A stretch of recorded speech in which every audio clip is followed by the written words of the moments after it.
a one-time thing. There's gotta be someone who needs our help, right? Let's go see how things are this year.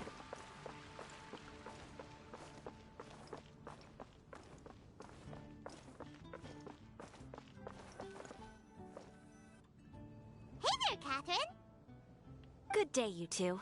It's nice to see you here at this festive time. So, got any jobs for us? I'm afraid I'd struggle to find you any commissions in the near future. With the arrival of the Windbloom Festival, the only task most Mondstadters are busy with is preparing gifts for their loved ones, but it's customary to do this oneself without assistance. Think of this period as the off-season for the Mondstadt branch of the Adventurers Guild. Spring is here, love is in the air, and everyone wants to relax and enjoy themselves. Even the cats at the tavern next door have been getting lovey-dovey with one another recently. Ew. Gross.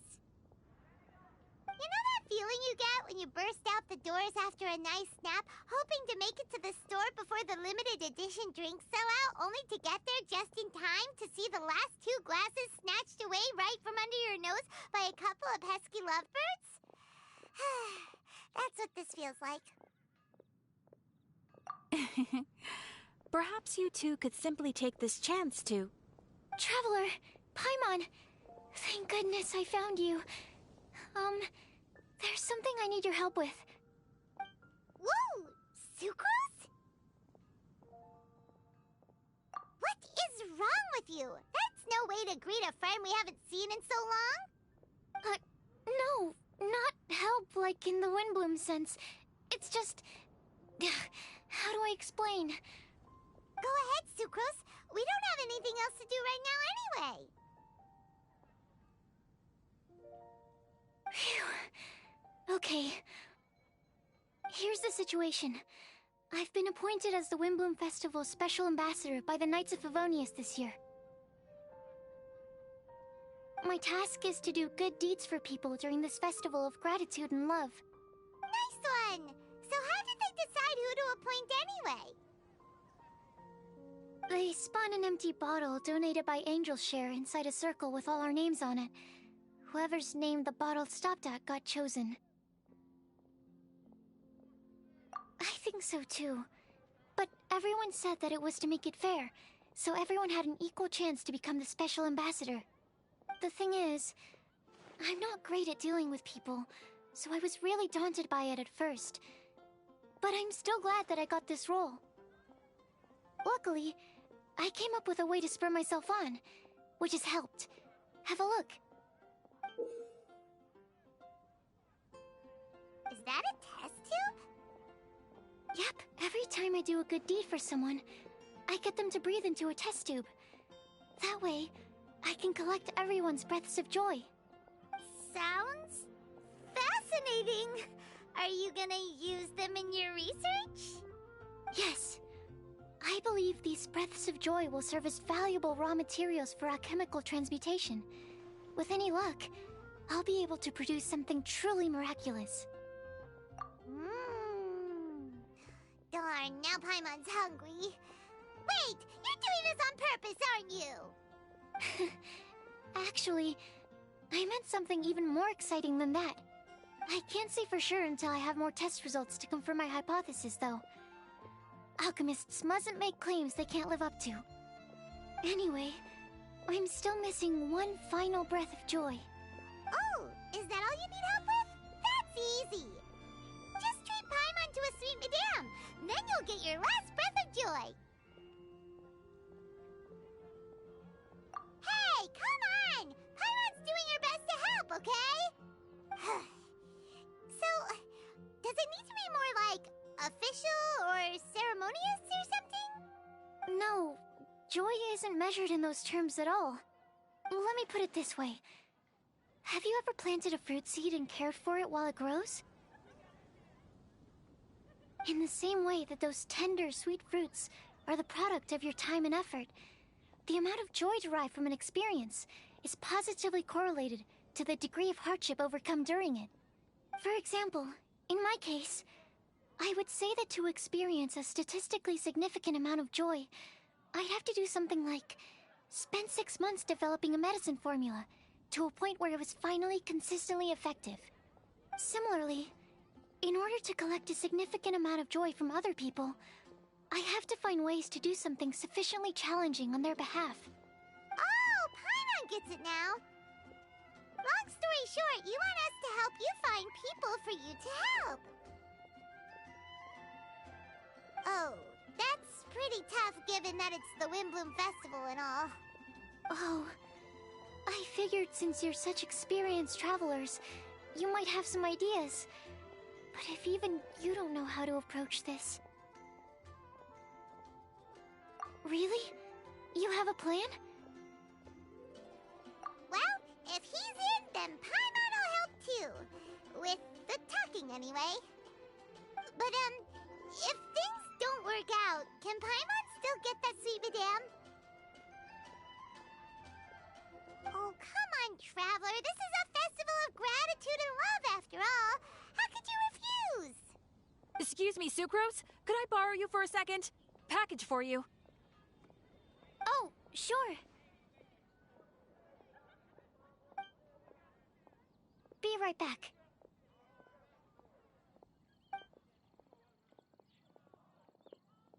Wait, is that who Paimon thinks it is? That's Kale, right? When did she arrive at Mondstadt?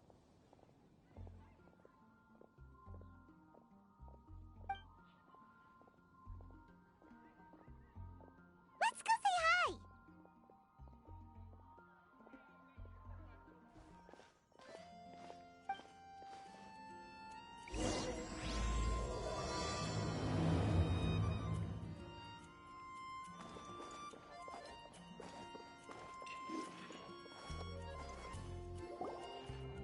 Kale! Hey! Oh, hey you guys. What are the chances? You were staring into space just now. Something the matter? No, don't worry. I'm fine. I was just looking at a Mondstadt children's book in the souvenir shop over there. While I was flipping through it, a piece of paper fell out. The writing on it was really mysterious. Almost like a prophecy. If you can do these things, you may light the lantern of utmost joy and receive a supreme blessing. And what does these things refer to? Find a flower that is not of this world. Find a guide who will never get lost. Find one who would never lie. Find a legend that never ends. So, 4 things in total. Here, have a look. I asked a lady who owns the store about it, but she said that she didn't know anything about any paper slips.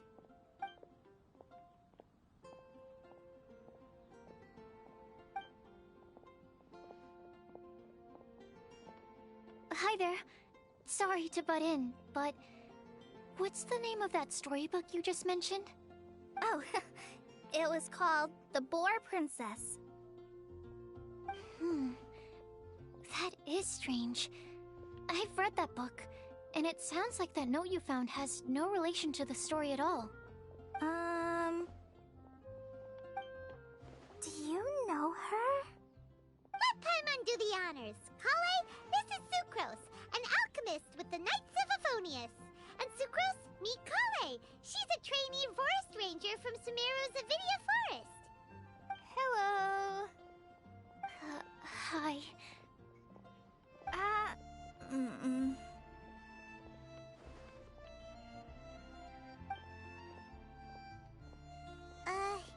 This is getting awkward fast. They're both so shy. So, Sucrose, what are your thoughts on this prophecy? Could it be real? Without having done any research, I couldn't comment definitively. But if you want my subjective opinion, I don't think that it's a nasty prank or anything. The only people who read children's books are those with a childlike wonder and imagination. Or children, of course. I'm sure that whoever put this prophecy there would understand that. Would they really do this just to spread lies and ruin someone's innocence? I can't imagine anyone being so cruel. That's a great take. I love it. Exactly. Who would want to hurt a child's feelings? Okay, so what do you think the blessing is, Sucrose? If I had to guess, maybe a fairy that can make people's wishes come true or something? I haven't read many fairy tales, so this is pure speculation. With no other information on hand or prior research to compare against, I'm afraid it might not even be worth considering. Wow! Her guesswork is really good, though. I want to pick her brain some more. But will she find it annoying if I keep asking her questions? We've only just met after all. What's the best thing to say to someone you're meeting for the first time? Well, yes. I mean, if possible. Then, what would you wish for, Kale? I'd wish for a better personality. Uh-huh. Huh? You can't waste it on that. You've got a great personality already. That's very kind of you. But if you know me like I do... Kale! I know that voice! It's...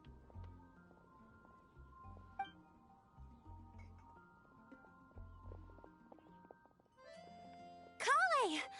Oh, you made good time, huh? You're way earlier than I expected. I spotted your green hair way off in the distance. Good thing my eyes are sharp, or I'd have missed you. Amber! Have you been doing well? Did you finish all the pita pockets I brought you last time? You bet. They're getting yummier each time you make them. Huh? Wait, remind Paimon, have you been to Mondstadt before?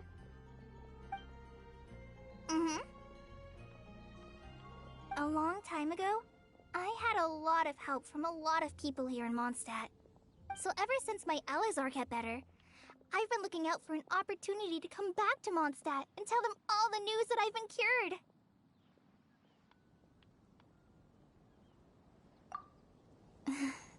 Thanks.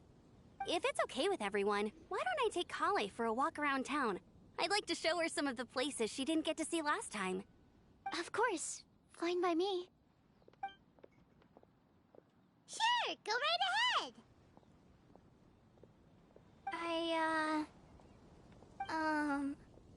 Sorry, Amber. I agreed to meet my traveling companions by the city gate in a few minutes, so I can't go with you just yet. Oh, that's all right. In that case, you guys go rest up, and I'll go see Master Jean to ask for some time off. Oh, okay. Traveler Sucrose, could you look after Kale for now? I'll come get her later and take her out. There's still a whole bunch of people I need to introduce her to. Sure, no problem.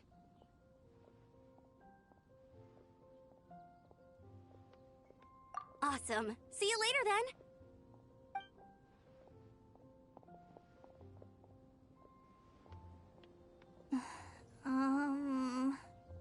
You all right there, Kale? You look kinda disappointed. I'm sorry. I'm just feeling a little shy today. Don't worry about me. Amber wants to introduce me to more of her friends. Am I gonna be able to cope? I've only met Sucrose so far, and I'm already struggling to make conversation. I wish I had a little more self-confidence. Then I'd find it much easier to make friends with people. It's nearly time! Let's go to the gate and see if they've arrived.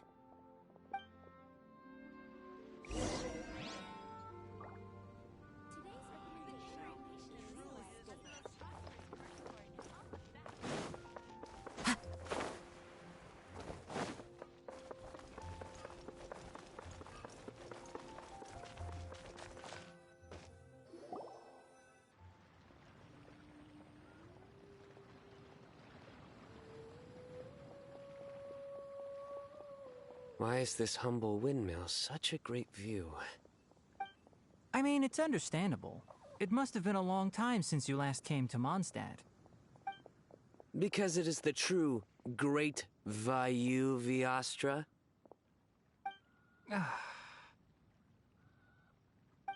Oh, come on. Don't tell me you don't get it. View, Vayu, and also Mahamatra, Vayu Viastra? No? Kainari! Sino! Over here! Whew, am I glad to see you.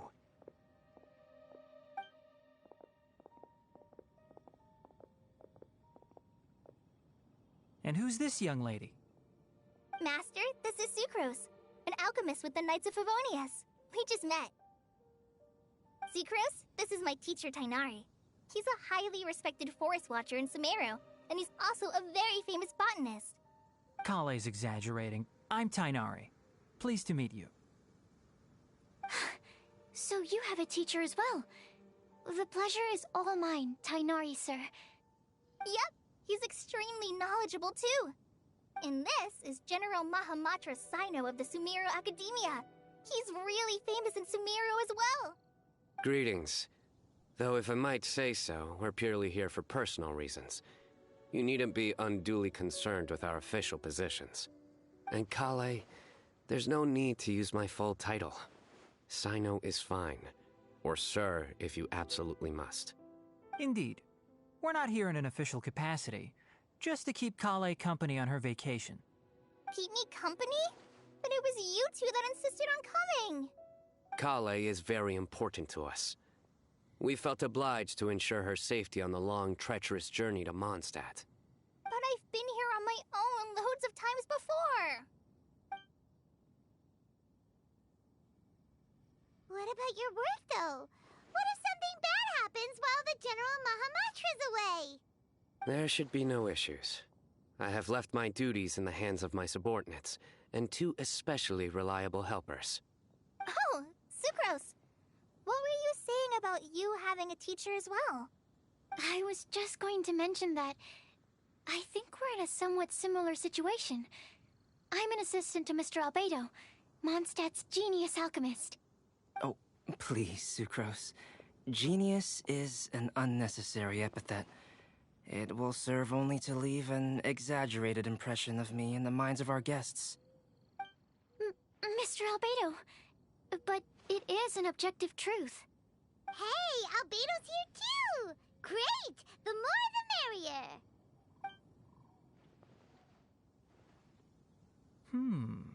So tell me, Sucrose, since your specialty is bioalchemy, what do you know about the antitoxic properties of the calla lily? Wait! Can we hold off on the nerdy topic for now? Paimon doesn't want to be left out. Oh, as it happens, I've studied the calla lily in quite some detail before, with it being a species native to Mondstadt. I wrote a whole report on my findings. If you're interested, Mr. Tainari, sir, I can go get it for you. We're supposed to be here on vacation, and you're already thinking about how to improve your herbal medicines? Also, I thought we'd agreed to take on new identities for this trip. What new identities? Mine was Adventurer Sino, skilled desert explorer. Tainari's was technological consultant to the treasure hoarders, and Kale's was traveling musician. Very much so. I do wish some of the less cautious adventurers in the Avidya forest would consider coming to Mondstadt instead. What Philanimo mushrooms lack in texture, they make up for in not causing vomiting or diarrhea. Are you contemplating using some compounds from the calla lily as active ingredients in a targeted antidote? Yes, I gathered a few on the way here, and my initial research suggests to me that it could be worth a try. Okay, I got it. But as much as I don't wish to be a wet blanket, it takes a huge amount of experimental data to conclusively prove how different drugs interact. Estimating the total development time would be very difficult. Add in the time for procurement and delivery of essential materials, and I'm not sure if we could complete development before you need to return.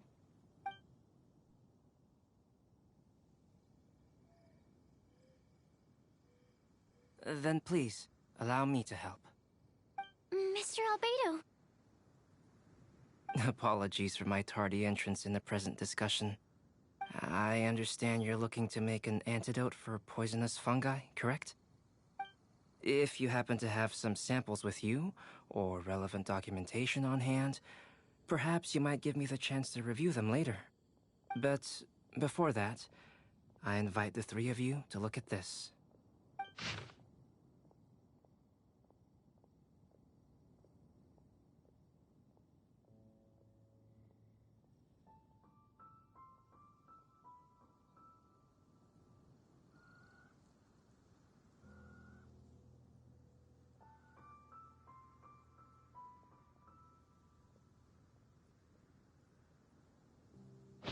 Lodging arrangements?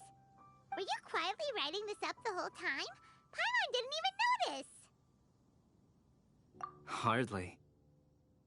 Rather, I should apologize for interrupting a serious discussion between trained professionals, especially after they've traveled so far to be here, when I myself am neither an adventurer, nor a technological consultant, nor a musician. Nevertheless, I would encourage you to have a knowledgeable local arrange your detailed itinerary while you're in Mondstadt. Take a look, and should you find anything here to be objectionable, it can easily be adjusted. This is too kind of you. These arrangements are quite excellent. It looks great! Even Paimon feels like tagging along for the food and board.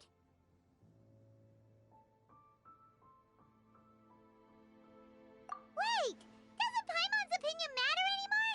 Paimon's technically a guest in Mondstadt too, you know! Very comprehensive. The adventurer, technological consultant, and musician I'll approve. Thank you. Just one thing. We'd like the chance to cook as well. Why don't we change the group dinner to a camping and cooking trip? I'll help pitch the tents! I can help too. And Paimon will take him to Good Hunter to order some starters. Mondstadt's cold-cut platter is not to be missed.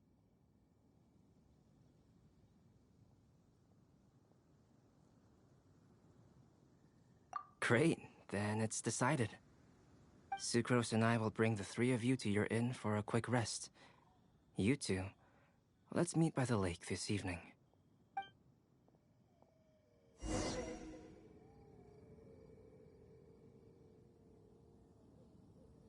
Welcome to Mondstadt. Hope you enjoy the Windbloom Festival with you.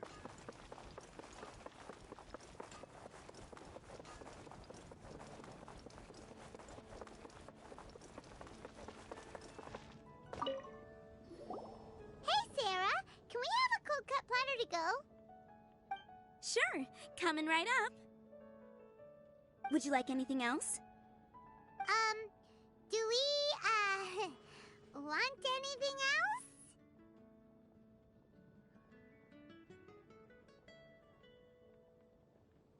Yay! So you do remember after all! You're just the best!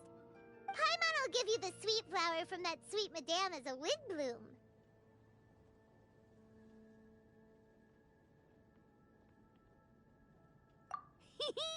No need to worry about that! Paimon can make room for good food.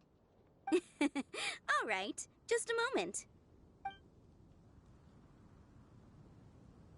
Oh, that was great.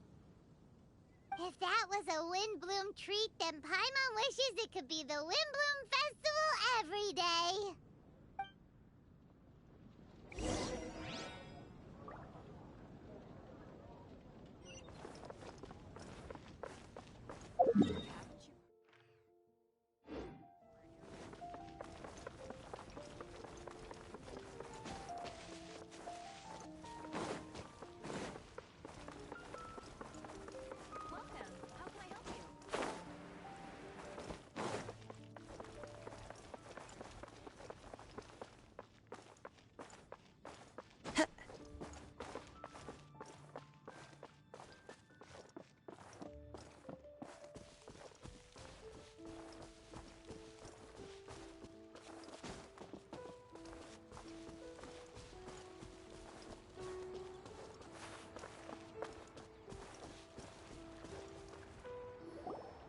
All right, looks like we're all here. Not at all. We just came early to set everything up, since we happen to be free today. Kale put up the tent so quickly, but still managed to tie very sturdy knots. You can really tell that she's a professional. I didn't do much apart from passing materials around. Thanks. It's all thanks to Master and Sino. They taught me everything I know. What can I say? For a skilled adventurer, this is just another day on the job. Are you quite finished? Or were you going to sing each other's praises till the moon rises? Come on, let's all sit down.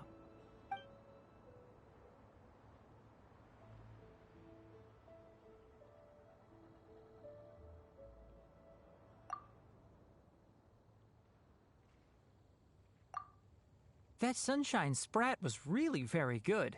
I didn't watch you cook it, but I believe that the prominent umami flavor of the dish owes itself to more than the fish alone. That's correct. Any further deductions? Let me think. The aroma was quite uniform. Unlike that of a spice blend, it was also unfamiliar to me. So I would venture that it was a Mondstadt specialty. As far as edible Mondstadt plant species are concerned, calla lilies are usually used in soups. So if I had to guess, small lampgrass? That's right. I've long heard that Sumeru's fish with cream sauce is noted for its gentle texture, which brings out the tenderness of the fish. Here in Mondstadt, we're not quite as varied in the use of spices as in Sumeru, but the principle of bringing certain distinct flavors to the forefront through combinations of natural ingredients is very much the same. I liked it a lot. I'm curious as to the exact ratio of ingredients. I'll write a copy of the recipe for you. Would anyone like to try the nutrient-dense meal I made? I'll have some. What about you, Kale? It doesn't look like you've eaten very much. Is your appetite low at the moment? No. I just don't eat a lot normally.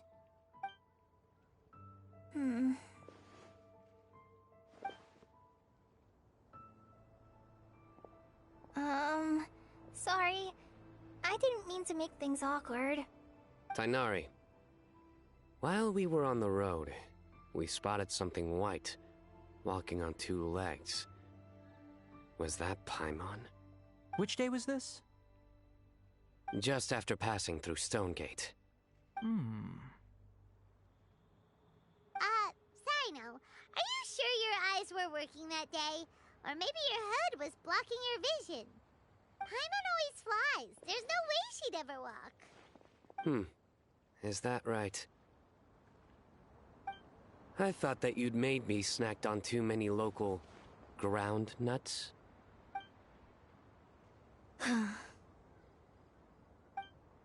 No? Not funny? Ground, you know. As in ground up, but also the ground. Ground nuts make you fall to the ground. Think of this as part of the process of getting to know Sino. On the bright side, these jokes show that he thinks of you as his friends. Still, we could test the hypothesis. What hypothesis?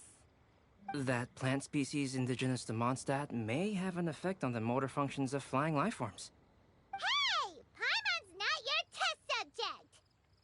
Anyway, by your logic, wouldn't that mean that eating, say, Zaitun peaches, that would make a sick Paimon peachy in no time or something? Hey! Not you too! I think the Traveler and Paimon's conversations are more entertaining than Sino's jokes. I see. You must have been keeping quiet about this grievance for quite some time now. You seem much cheerier now that you're here in Mondstadt, Sino. Actually, feels like you're a completely different person. That's because I'm Sino the Adventurer. It's not? in fairness, you only saw him in his work mode while you were in Sumeru.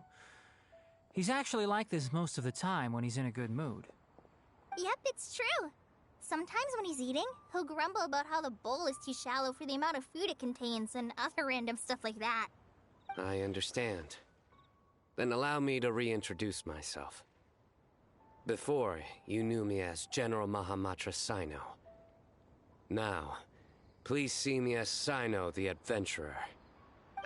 Yeah, so that's another thing he does. He'll keep repeating something he thinks is funny until you stop trying to resist. So you have two different mental states? Almost like different phases of matter. Interesting. I want to learn to do that too. I think in your case, the two states we would end up with would be highly conscientious sucrose and stupefied sucrose. Oh, by the way, was there any reason in particular that you chose Mondstadt as your destination on this occasion? Oh, well, Lisa once told me that the Windbloom Festival is one of Mondstadt's biggest events of the year.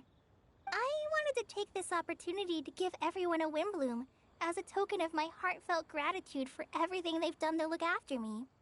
Plus, it was a good chance for Kale to get out and meet some new people. Kale Lily. What? Kale's Windbloom. Maybe she should call it a Kale Lily. It sounds very Mondstadt. There's also cauliflower, which would technically make more sense. But somehow, it doesn't sound as nice.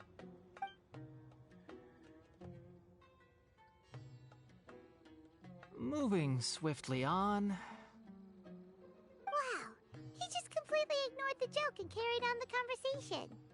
Guess sometimes that's the only way forward.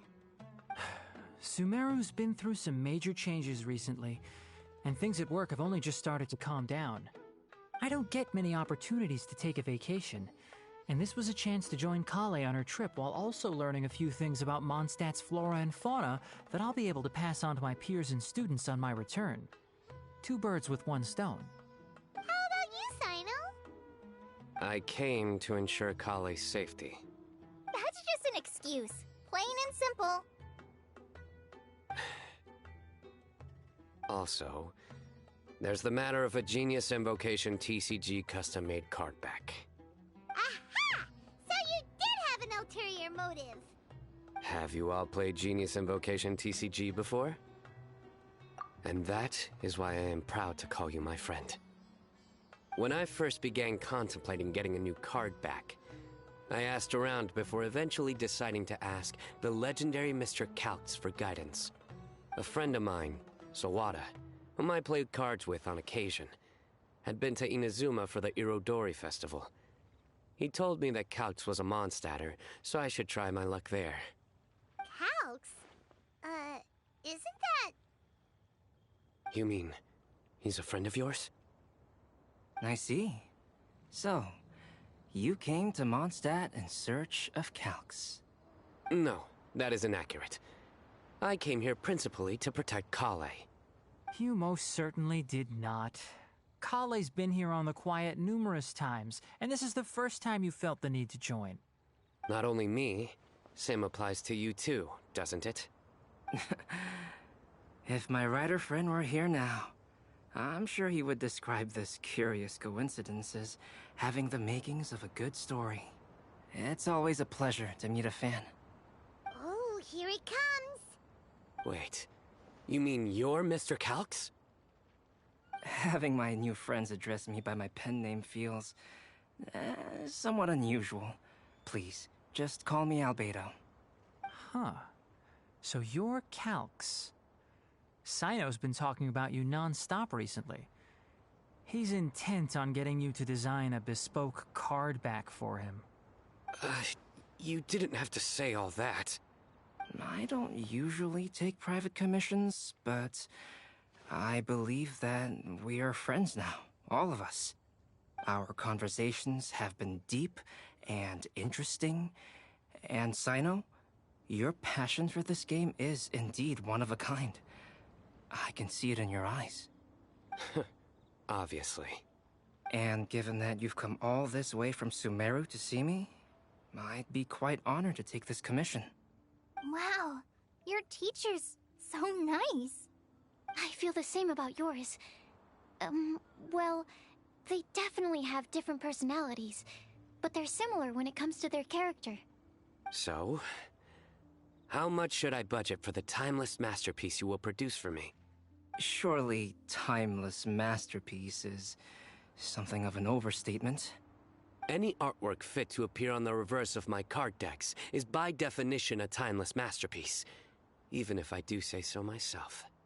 Don't mind him. These TCG nut jobs are all like this. I see. So, this has an almost religious significance. Well, for starters, I'd like to hear a few more of your jokes. My jokes? You like them? I do. Really? I didn't see you laughing. Yeah, well, the joke's ability to induce laughter is a separate matter, but I certainly find them fun. If I might interrupt, does anyone else smell something strange? My nutritional meal! Will it be okay? Should we go over and take a look too?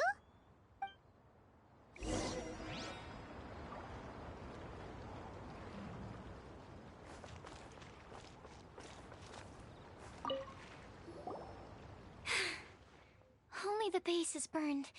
We can still use the cooking pot. It just needs a bit of a wash. Good thing Tainari's nose is so sharp. Has he been in this kind of situation a lot before? I know, it's just... I'm sorry to disappoint Sino. I guess we'll have to do this again another day. Oh, yes. I'm not sure if you've noticed. Kale seems a little... depressed. I noticed she was in a low mood when everyone was talking. Remember that note she received? I was just thinking. I want to try solving this riddle and giving Kale the chance to accept the blessing. Oh, yeah! She's the one who needs your help. Exactly. Maybe she'll be willing to breathe into my test tube. But anyway, that can wait. As much as I'd like to make progress in my research, I'd prefer to see her smile. All right, we'll help out too. You will? Then tell me, honestly, do you think that this prophecy is for real too? Uh-huh. Right! Alright, let's meet at the alchemy crafting bench in the city. I've got some thinking to do in the meantime. We're back. Oh, what a shame. You just missed a joke about windmills. Stop, please. I don't need to hear it a fifth time. That bad, huh? Well, now Paimon really wants to hear it for some reason. Didn't you say you want to see the Dragon of the East at some point? When are you going? Tomorrow morning. And you? What are your plans? I'll go into the mountains to have a stroll and collect a few plants as samples. Oh, perhaps I could join you? I'll be looking for inspiration for these card back illustrations. Found you! I knew I was onto something as soon as I saw the fire. Wow, you have really sharp eyes. That's an outrider for you. Uh-oh. Did we break the fire safety rules or something? Actually, you didn't. Strictly speaking, you should have reported your plans first. But since two of our very own alchemists are here, I'm happy to look the other way. Yes, introductions. I'm Amber, and this is the Reconnaissance Company Captain Eula, a good friend of mine. Good evening. You are friends of Kale, yes? A pleasure to meet you. Oh, Amber and Eula. The pleasure is ours. I've heard a lot about both of you from Kale. Oh, really? All positive, I hope. You asked that last time too. Of course it was positive. I'd say. We hear the latest news about you every time you write to Kale. Glad to know we've made a good impression so far. Anyway, we're just here to collect Kale, so don't let us interrupt your chat. Come on, Kale. We're gonna take you to check out a few scenic spots. Okay, great! Still as high energy as always. You know Amber? Yes, we've met. She's Kale's most important friend. And for that, we are also very grateful to her. That's Amber for you. Her outgoing personality means she can make friends with just about anybody. It's getting late, and we still have a lot lined up tomorrow. I suggest we all head back and get some rest. All right, I'll start packing up.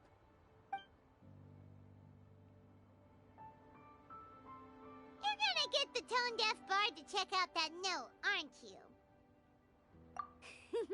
Guess Paimon knows you pretty well, huh? Knowing him, he should be hitting the taverns around this time. We can go corner him and make him answer our questions. Let's move!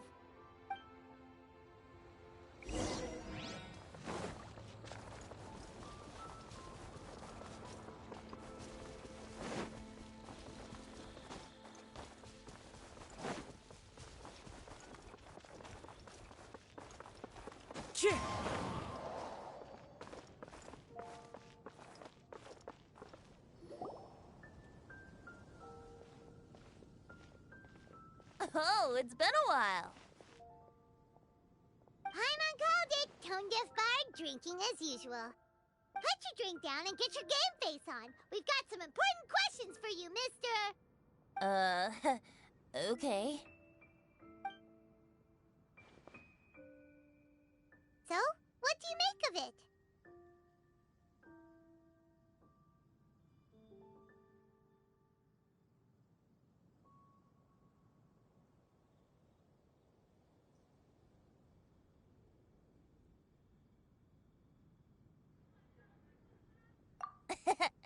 Aren't you forgetting something? It's the Windbloom Festival right now. You can't just go around asking people for help so blatantly. Well, if you won't tell us the answer, could you at least tell us if this thing's worth a shot? Sounds to me like you want a hint or two.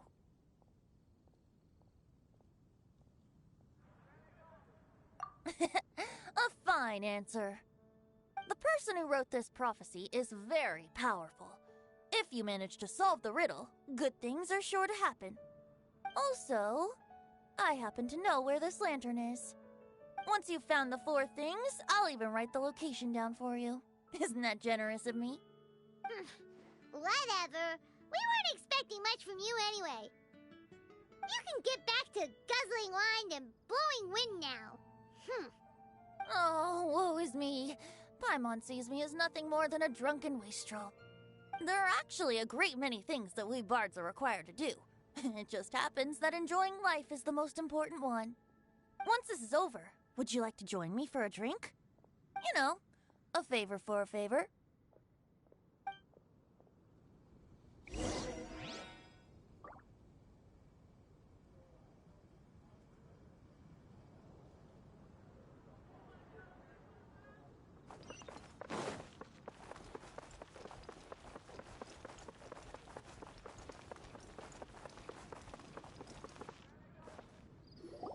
A flower that is not of this world. Not of this world. Sucrose! We've got some good news and some bad news. Which would you like to hear first? Let's have the bad news first, I guess. Huh? Really? Don't most people usually want to hear the good stuff first? Oh, alright then. Basically, we went to Windrise to divine the breeze. The wind said that the prophecy is real and that your idea is a really good one. That doesn't sound like bad news. So what's the real bad news then?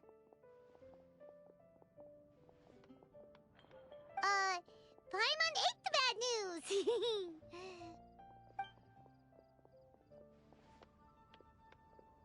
Blame Sino. If it's not funny, then it's his fault. It's fine.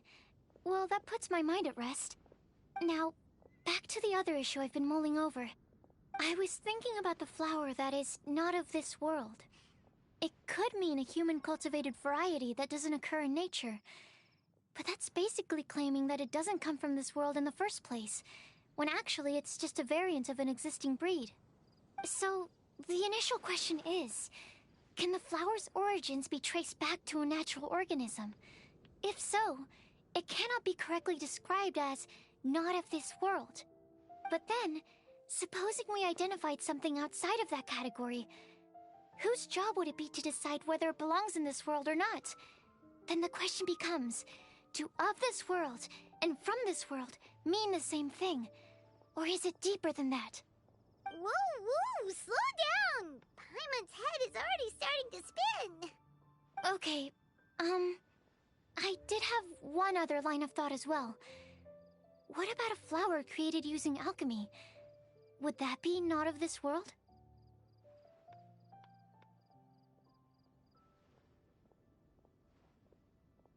Albedo may know the answer, but asking him right away would be like asking the teacher for the answers to your exam paper.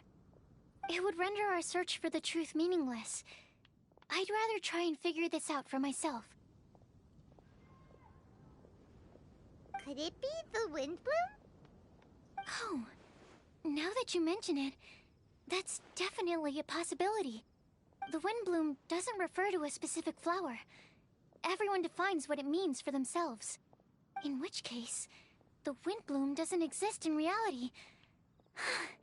This does seem like a promising direction. I've made a note. Okay, I better go read up on this. Yay! Paimon was actually useful this time! Guess we have that sweet madame to thank, huh?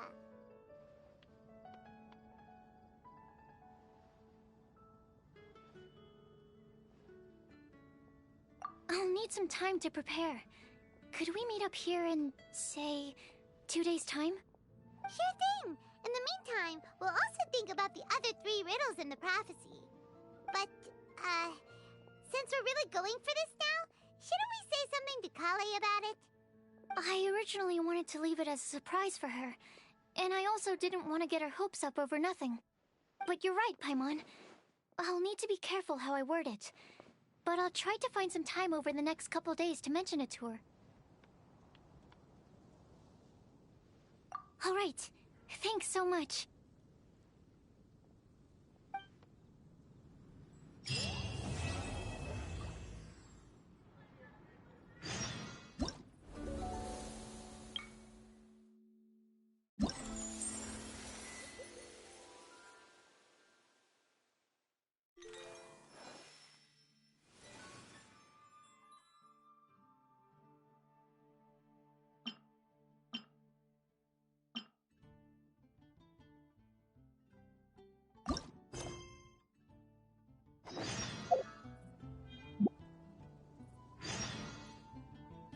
Wherever in this world I roam, I carry memories of my home.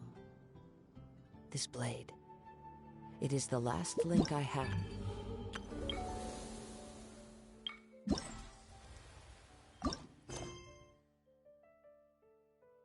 to the land of my birth.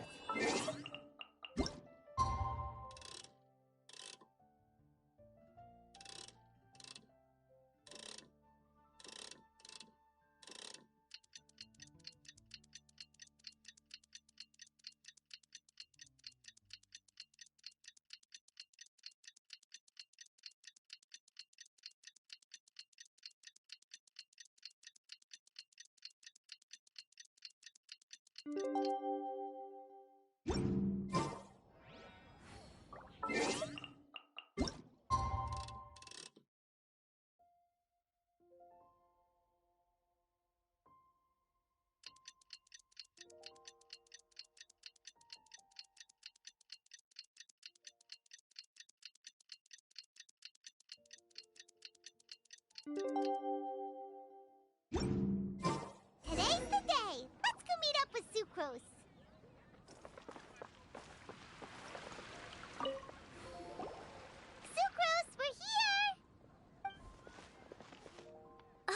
traveler, Paimon. I only just arrived myself, so I'm still getting ready. Ah, and Kale just passed by a moment ago. She said she had some things to sort out at the inn where she's staying, but she'll meet up with us when she's done. Apparently, Tainari and Sino both went out, but she stayed behind because she wanted to help us. Not too bad. After reviewing it again with fresh eyes, I came up with a new theory which seems to hold some water. I'll attempt to explain it as simply as I can.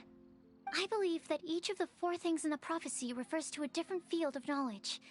So, in a way, the prophecy is a test of the reader's intelligence. But it's unlikely for any one person to have expertise in all these different areas. So I suggest that we seek out one expert from each and get their opinion. Also, in 2 out of the 4 areas, the prophecy seems to want us to find specific people.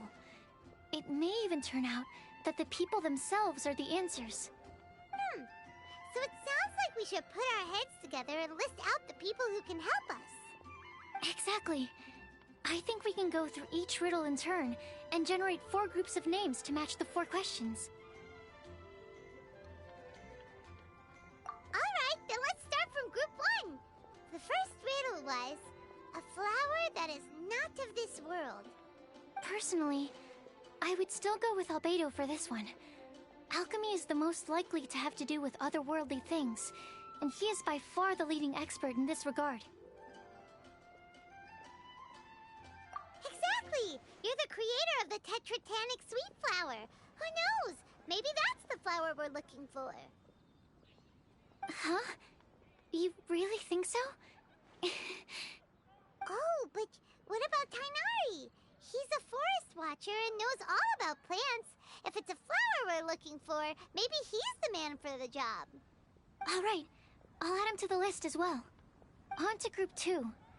This subject is a guide who will never get lost. That's kind of abstract. Does it just mean someone who never loses their way? Wait, but they have to be able to guide others too, so it's not quite as simple as that. Oh, you mean Mona? Yeah, she definitely counts. Mona.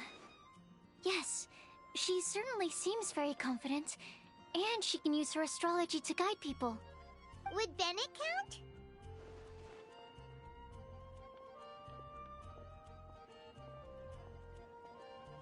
Well, his luck's so bad that as long as you go in the opposite direction from him, you'll always be going the right way, right? I see. I suppose I can't argue with that logic. Add him to the list. Finding everyone won't take long, so one extra person won't hurt. I know. Would Outrider Amber be a valid candidate for this category as well? Yeah, she would! She's got a great sense of direction after all. As a matter of fact, when the Traveler and Paimon first came to Mondstadt, she was actually the one who gave us directions. Yes, she's certainly a good guide. Is there anyone else? Let me think. Yes, I believe there may be one more. Albedo once made a set of equipment for Mika from the reconnaissance company. He's their surveyor, and an exceptional pathfinder. He's even instructed others in the discipline of surveying before. So, in my view, he's highly unlikely to lose his way, and would be very good at helping others find theirs. Cool! Another one for our list! Wait, Kale should have been here by now. Wonder what's taking her so long. Sorry, could we continue our chat somewhere else? Oh, you wanna go see how she's doing, right? Sure, let's all go.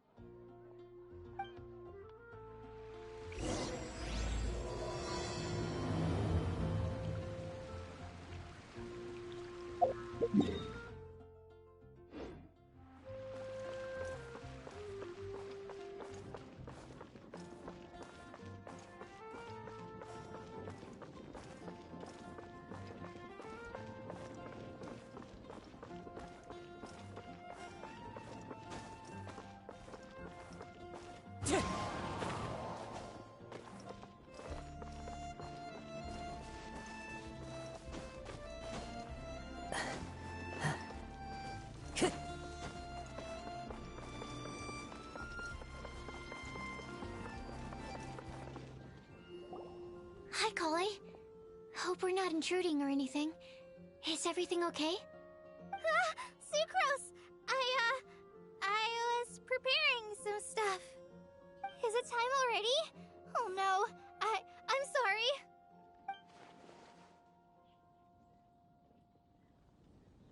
Don't worry. The Traveler and I only just met up. We were just worried that you might get lost along the way, so we thought that we'd come get you. Thank you. I'm ready to join you now. How's that thing going? So let's pick up where we left off. Next up is the third line. One who would never lie. Anyone spring to mind? You really think so? Seems like it would be pretty difficult for someone in his position to avoid having to lie.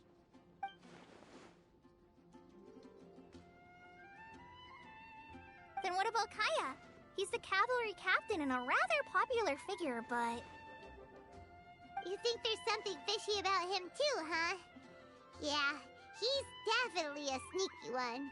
Bet he lies all the time. I can't help but agree with you there. There's the tone-deaf bard. But on second thought, he wouldn't qualify either. He talks way too much nonsense.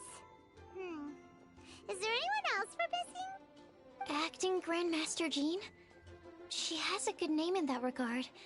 But from what I know, she sometimes covers up the truth out of concern for those around her. For example, when Lisa loses track of time in the library and misses her patrol shift, Jean will come up with some excuse, like Lisa's ill today. Also, she sometimes makes up stories to get Klee to behave, like the one about the big monster that comes to catch naughty kids who don't go to bed on time. Do you think that rules her out? White lies are still lies, but do we really have to reject her because of some harmless fibs? It's not like she had evil intentions. No, we're the ones being strict. Rosaria doesn't strike me as the type of person to lie. Oh, Kale, you probably haven't met her yet, have you? She's a sister from the church who looks, a little scary and not very sociable. She stopped by the alchemy bench once, a long time ago, and asked me about Albedo. I thought maybe she was trying to find him, for work or something. But when I asked, she just said that she was curious about him because he was so intelligent, and wanted to talk to his assistant to find out what he was like. A lot of people might have given a more tactful justification, but I could see in her face that she wasn't trying to hide anything. She was just very direct and straightforward. That's why I don't think of her as the lying type. Rosaria doesn't look like the sort of person you'd want to get into a fight with. Maybe she just fights her way out of situations that some people might lie to get out of. I can definitely see that. I've also heard the other sisters say that Rosaria doesn't even make excuses when she skips choir. She just doesn't show up. She's a tough cookie, huh? Let's put her name down. In that case, I think Sino fits in this list too. True. Lying's probably more trouble than it's worth for someone like him. Kinda like with Rosaria. Oh, and Paimon also nominates Razor. Bet he couldn't lie to save his life. I've also got someone else in mind. Noelle, the trainee knight. She's a very honest person. I don't think she'd tell a lie. Alrighty, write her name down too. Wait, there's one more person. You know, our long-standing staffer at the alchemy bench. Huh? You mean Timaeus? Yes, him. Truth be told, he's been love-struck recently. He swore that he wouldn't say a dishonest word or slack off until he succeeds in getting the woman he loves. Timaeus has a crush? Yes, that's right. Well, who is it? Do you know her? I've never met her. All I know is that she's from Liyue. Timaeus says that she's fun, has a great personality, and is very, very good-looking. Since we're on the topic, Helping Timaeus win the lady of his dreams was also one of my goals for this Windbloom Festival. But how can we help with that? I don't know. Make sure he uses nice paper and a fancy envelope when he sends letters to her. Help him pick a nice gift and wrap it properly. That sort of thing. Yeah! I had the same situation once in the Avidia Forest. I helped another forest ranger out by delivering a love letter to the coworker she likes. Yep, that sort of thing exactly. Oh, also, I helped him with some of the groundwork for one of his research projects. He must have appreciated it, because he gave me a refrigeration device that he's been developing as a thank you gift. Is it any good? I mean, it looks nice. Sounds like a no. Alright, guess we'll put Loverboy down on the list then. Okay, so last of all, we have a legend that never ends. Anyone come to mind for this particular line? Lisa, perhaps? A librarian understands books best, and aren't most legends written down somewhere? When I think about legends, fairy tales and picture books come to mind. Maybe Kale. She read a lot of fairy tales when Tainari was teaching her to read. Oh, do I count? Of course you do. I'll put you on the list.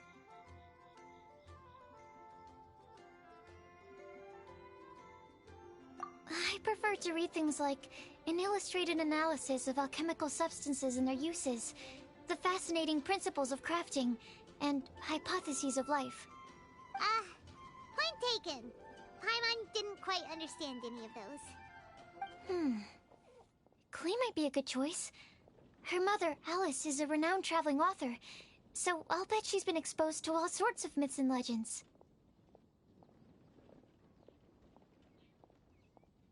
Alright then, Klee makes the short list. Well, that should just about do it. Next up, we should go and ask the people on the list about the prophecy. Do we have to ask absolutely everyone on the list? It seems like a lot of people. It is. So, I was thinking that perhaps we should split up. That might make our search more effective. Okie dokie. Also, I've thought of a method of gathering feedback. No problem. We can do that. You and the Traveler are practically joined at the hip, so you two can go together. I'll pair up with Kale. Capable Kale and sensible Sucrose. Sounds like a winning combination. Okay, I promise I'll help. Capable Kale. Yeah, I got this. Rest assured that the unbeatable Traveler and Paimon will do our part too. Off we go!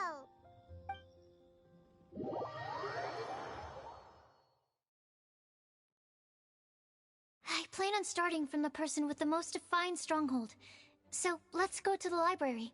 Lisa should be there. Stronghold.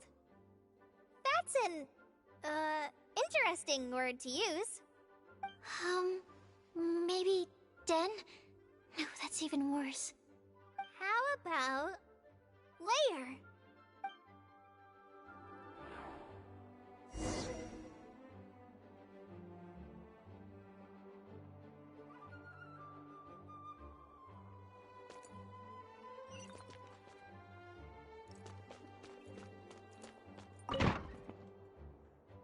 Here we are, Lisa's lair. Oh no, that was a bad word choice. Now Sucrose is using it. It's all my fault. Lisa, might I ask if... Huh?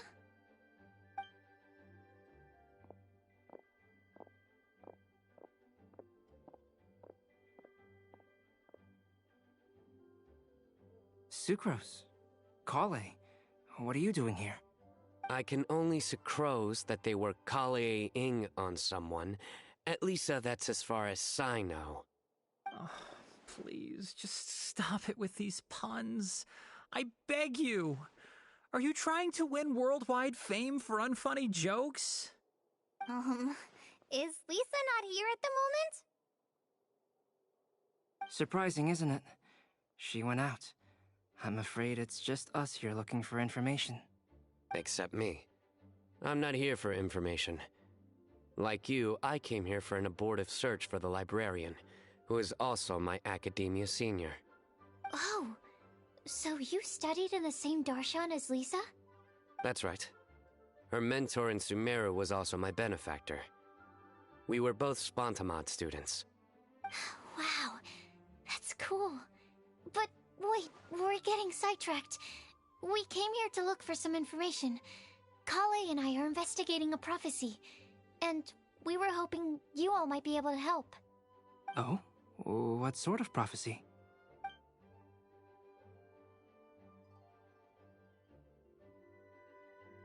I see. You want to ask them about the flower that is not of this world, and me about the one who would never lie. But there's no rush. You don't need to answer right away. We're just here to tell you about the situation. You can take your time to think it over and submit any thoughts you have in written form to the Sucrose mailbox. The Sucrose mailbox? Yep. I was thinking about it on the way. And although they seem like trick questions, there's a lot to mull over once you get down to the details. A quick answer off the top of your head might not go into enough depth. So, I decided to place a mailbox next to the alchemy crafting table. Everyone can submit their written answers there when they're ready. We don't have to call it the Sucrose mailbox, though. It could just as well be called the Sucrose and Kale mailbox. Or even the Sucrose, Kale, Traveler, and Paimon mailbox. I think in this case, we can just go with your quick answer off the top of your head. Sounds like a good solution. Certainly more reliable than verbal discussion alone. Agreed. Certainly when it comes to discerning whether someone is a liar or not, you cannot simply take them at their word. Understood. Once we've had a look into it, we'll place our replies into your mailbox. Thank you all so much. Okay, let's tick them off the list and carry on working our way down. Already done.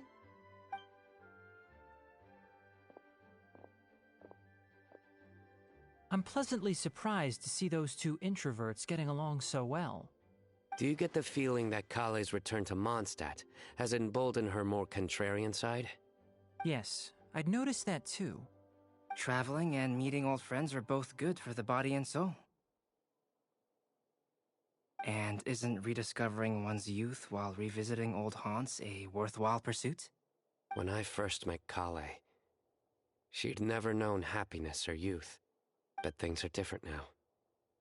Her Elazar being cured was a huge milestone in her life. Kale is a very sensitive and introverted child. I'm sure you must have noticed that too, Albedo. From the time she's been in my care, I've observed that she's actually a very lively character by nature. But she had a very rough start in life, and it changed her. So, might I assume that your respective claims of looking for plants and artists in Mondstadt were just pretexts? I wouldn't say that. Both Kale and Genius Invocation TCG are very important to me. Would it really kill you to just say yes in this situation? Fine. Yes. We came out of concern for Kale. She's been back to Mondstadt of her own accord several times, but it has led to no significant improvement in her mood. Well, it won't hurt to give her some more time. I believe that Sucrose might be able to help her. Sounds like an extension of your own self-confidence as her teacher. You could say that. In a similar vein, I've heard that Sumeru scholars often build their social relationships based on their academic ones. Is that true? I suppose it might look like that from your perspective. Sumeru society is something of a special case. The reason it is known as the City of Learning is because all of its resources are in some way linked to academia. As such, academic resources equate to social capital. It is not unheard of, for example, for people to build a family in order to pursue further studies.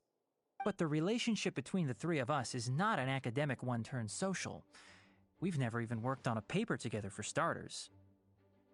Oh, so The academic paper is the nexus of the academic family. Interesting. I would think of us more as siblings. An equal and pure relationship, unaffected by academic considerations. As much as I'd prefer not to admit it, that statement is not inaccurate. I can understand that position. I have a younger sister myself, and it's only natural for me to be protective of her. What you describe fits the idea of a city of learning, as I imagine it. The family is where all social relationships intersect. As such, a family founded on common goals may actually be more stable. By the way, who's the eldest between you? Let's not go down this rabbit hole, please. In terms of age, I'm the eldest, of course. He just doesn't want to admit it. But your mental age is younger than that. I dare say even by enough to be the youngest sibling. Perhaps I could bring Kale into this happy family to be your elder sister. No. You will never see me admit to being the youngest sibling. Except perhaps as a last-ditch effort to turn the tables in a game of cards.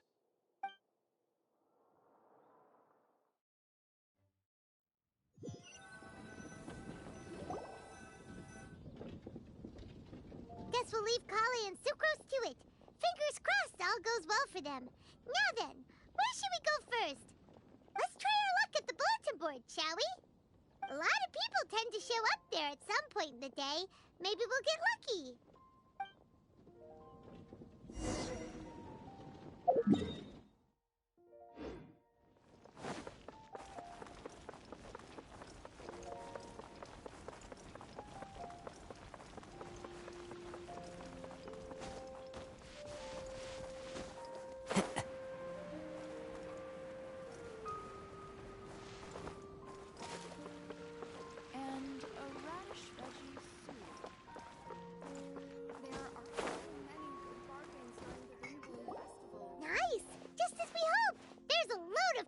Here. Huh? Even Lisa's here. Hey there, Traveler and Paimon. It's been a while. How have you been? We've been doing pretty well.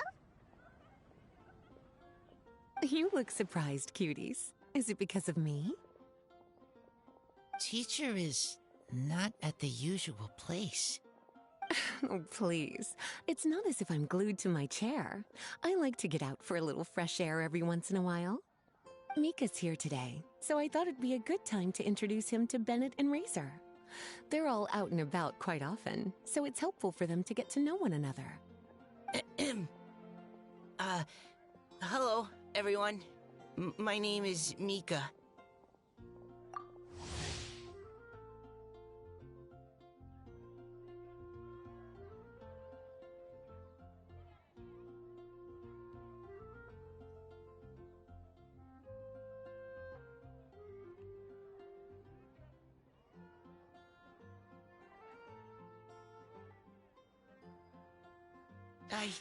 I look forward to working with you. No need to be so formal. We've known them for ages. They're cool. Windbloom. Fun? Actually, we haven't gotten to the fun part yet. We've been busy investigating a prophecy. A prophecy? What kind? A good one or a bad one?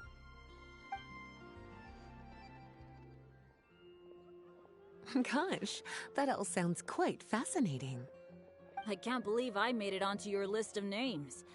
You really think I'll be able to help? Believe in yourself. Right. Believe in yourself. You're a first-rate adventurer, Bennett. Okay, then in that case, I'll step up and present my thoughts on the matter. Except I forgot I'm not really good at organizing my thoughts. Oops. Oh, there's no need to tell us all of your thoughts right here and now. Sucrose said she'll put a mailbox next to the crafting bench, so you can just write down your thoughts when they come to you, and drop them there. A meticulous and efficient plan. Yep, that sounds like Sucrose. I will think also. Give me some time. You still have other people on your list that you need to go see, right? We should leave you to it. Don't worry about us. We'll drop off our letters at the mailbox as soon as we're done. Okay, bye for now. Let's head over to Star Snatch Cliff next. Maybe we'll be able to find some people there. And even if we don't find any familiar faces, you can see really far from up at the top. Maybe we can find people that way. Oh, you're working so hard. Do be sure to get some rest when you can. If you get tired, you know you're always welcome to visit me for a break and a cup of tea.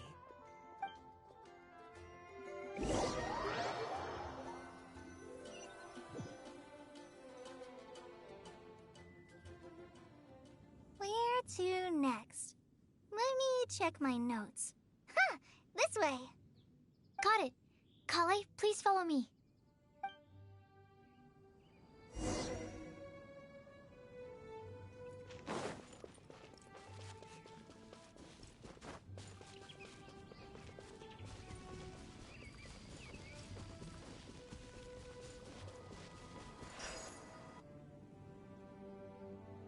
Oh, it's our lucky day.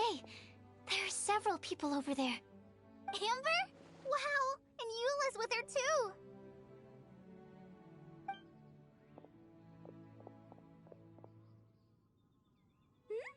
Oh, it's Sucrose! And Klee also spies... the girl with the long scarf.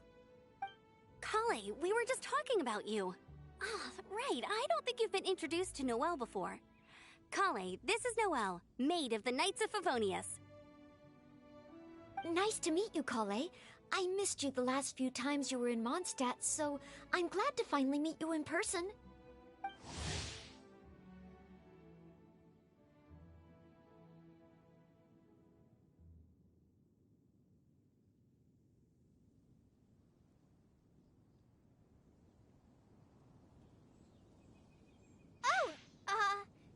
Nice to meet you too, Noelle. My name is Kale. But you already knew that. Relax, you two. There's no need to be so courteous. We're not on some kind of diplomatic mission here. Klee, what are you doing here? Are you planning to blast some fish? Nope. Klee's on patrol with the other knights. Huh. Now that you mention it, it looks like everyone here is a Knight of Favonius except for Kale and me. I'd heard that there was a very young knight in the ranks, but it's still a surprise to see with my own eyes. Kale, what do you do? I'm a trainee forest ranger in the Avidia Forest. Trainee? It means I'm not officially a fully qualified forest watcher yet. I'm still learning. Oh, you're just like me. I'm still working towards becoming a fully qualified knight. Technically, though the distinction is hardly relevant right now. This isn't a very formal patrol. We're just chatting. Don't panic, Kale. Just pick a topic and join the conversation. Don't panic. Whatever you do, don't panic. It's just Amber and her friends. There's no need to be nervous. Let me guess. Were you chatting about the new guests in town? Yep. A few folks from Sumeru have come to visit, so we're brainstorming a few nice surprises for them. Amber! Sorry, at least I didn't say anything about what the surprises are. Oh no. How am I supposed to join this conversation now? What do I say to that? Speaking of nice surprises, we've actually had a fairly big one recently. What kind of surprise? Tell me! I'm saved. Sucrose is giving me a lead-in. Now, I just need to follow on from what she's already started talking about.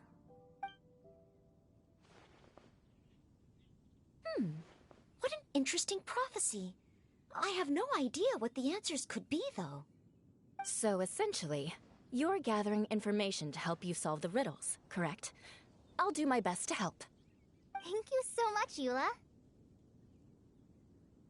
Anytime.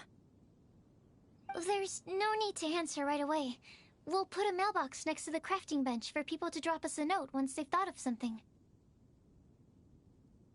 I'll drop something in there for sure. Nice idea. I think we can all commit to writing a note. We'll see what we can come up with. Yep, don't worry. You can count on us. But we do have to finish our patrol first. What route are you taking today? We started in the Stormbearer Mountains and will end at the city gates. You'd be very welcome to join us, but it sounds like you're pretty busy with all this. No. There's always next time. We'll join up with you after we're done working through this prophecy. Oh, yeah, so, we'll be on our way for now. See you later. Have a safe trip back.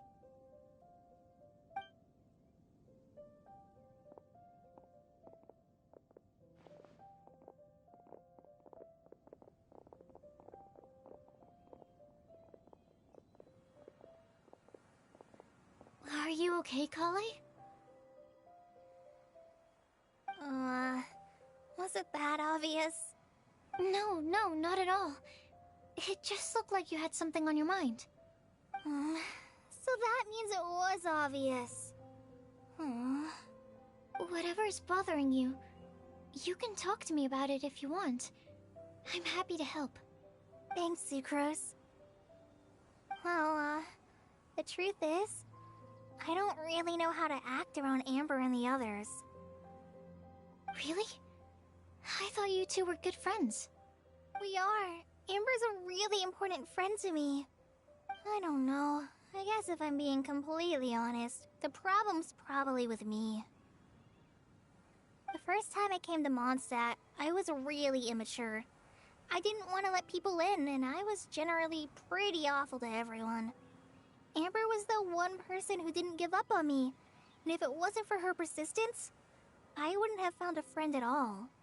Without Amber, I might not even be here today. And because of that, I really look up to her. I think of her as my role model, and hoped that maybe one day, I could learn to be like her. But after trying and failing for several years, I think I finally realized. I'm no Amber, and I never will be. Looking back, it seems silly that I ever thought like that. We're nothing alike at all. My personality's so...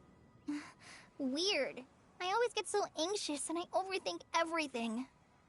Aw, Kale, don't say that. Sucrose? Would it be okay if I told you a bit about my past?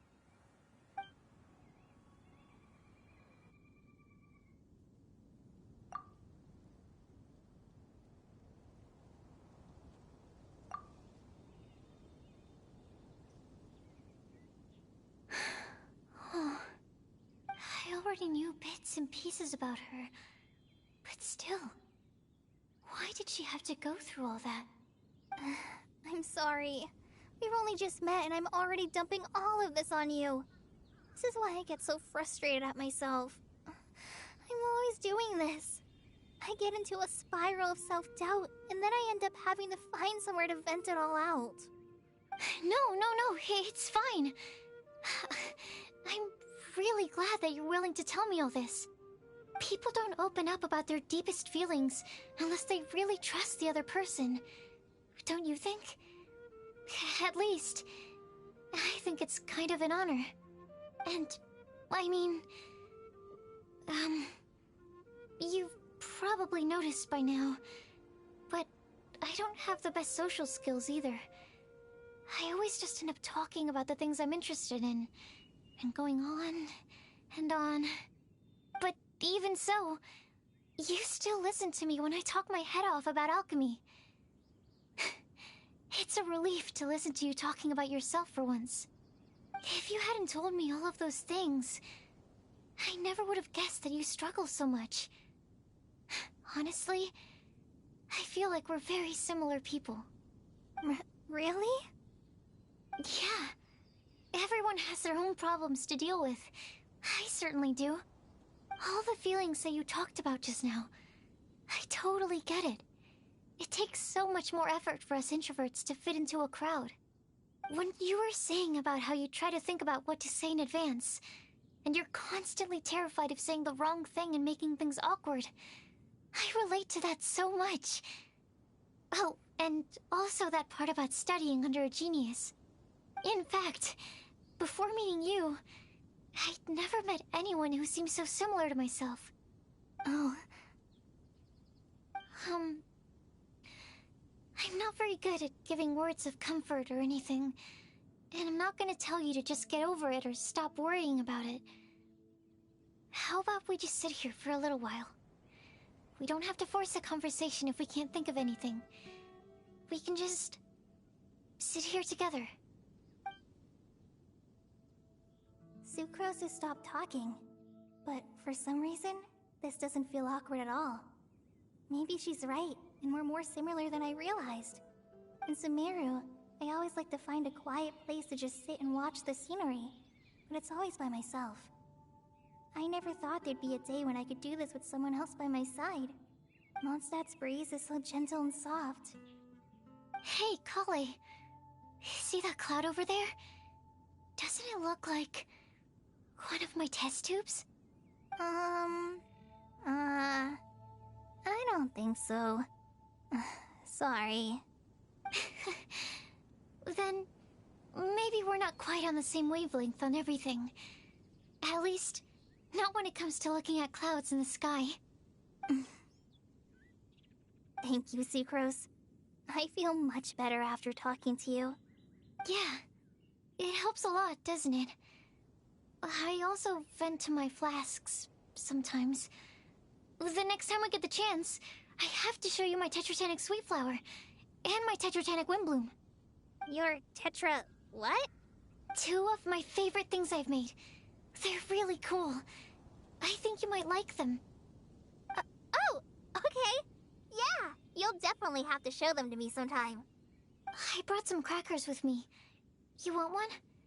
There's cheese flavor or tomato flavor. Sure. I'll try the cheese one. Aw, look! They're enjoying the scenery together. Shall we go play with them? No, it's fine. Let them sit for a while. We're not what Kale needs right now. She needs a new friend. Someone different, who's never met her before. I don't get it. Is there a difference? There is. You'll understand once you're a little older, Klee. People can draw different kinds of strength from different kinds of friends. And right now, Kale needs someone that's just not the same old me.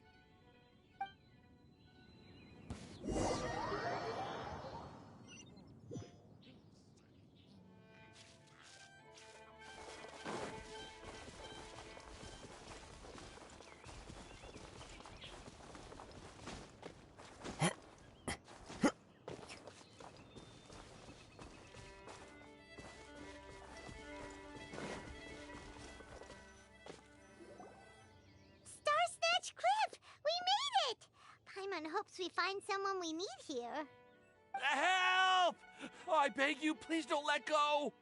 Who's that yelling? Let's hurry and take a look.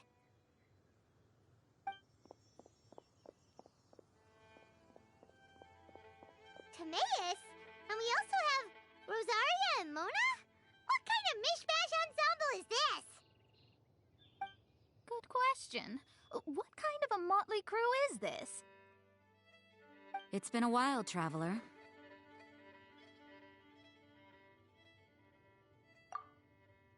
You two are looking pretty good.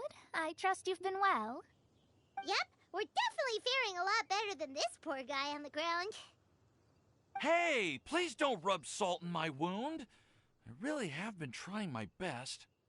Oh, you're one to talk. If this sister hadn't grabbed you in time, then you'd have been seriously hurt, if not dead.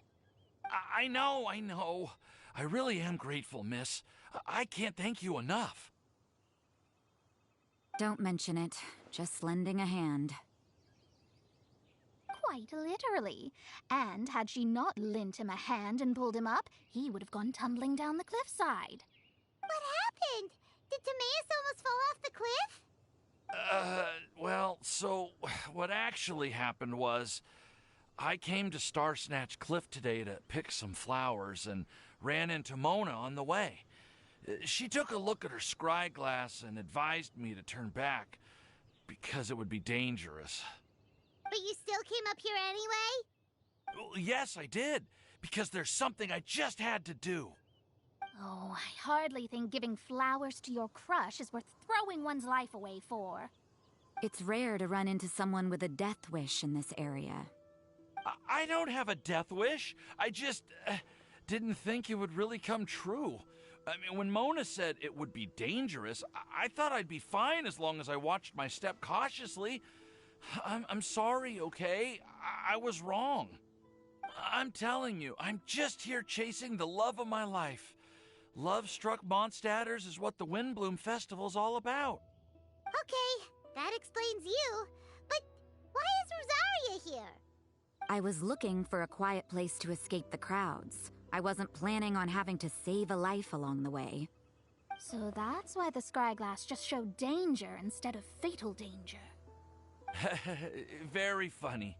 Anyway, Traveler and Paimon, what brings the two of you to Starsnatch Cliff? Just trying our luck. We've got a lot of people we need to see today, so we've been all over the place. Actually, you're some of the people we were looking for. Huh?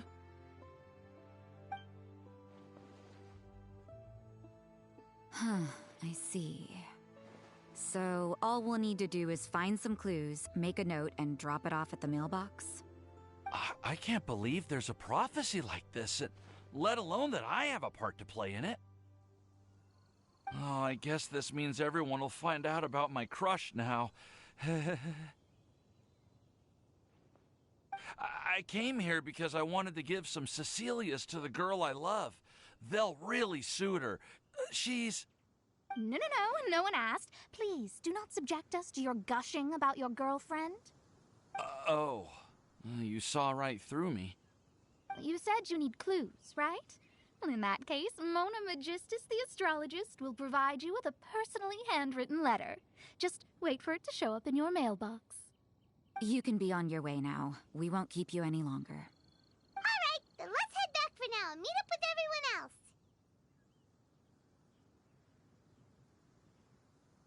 Will do. This is all so embarrassing.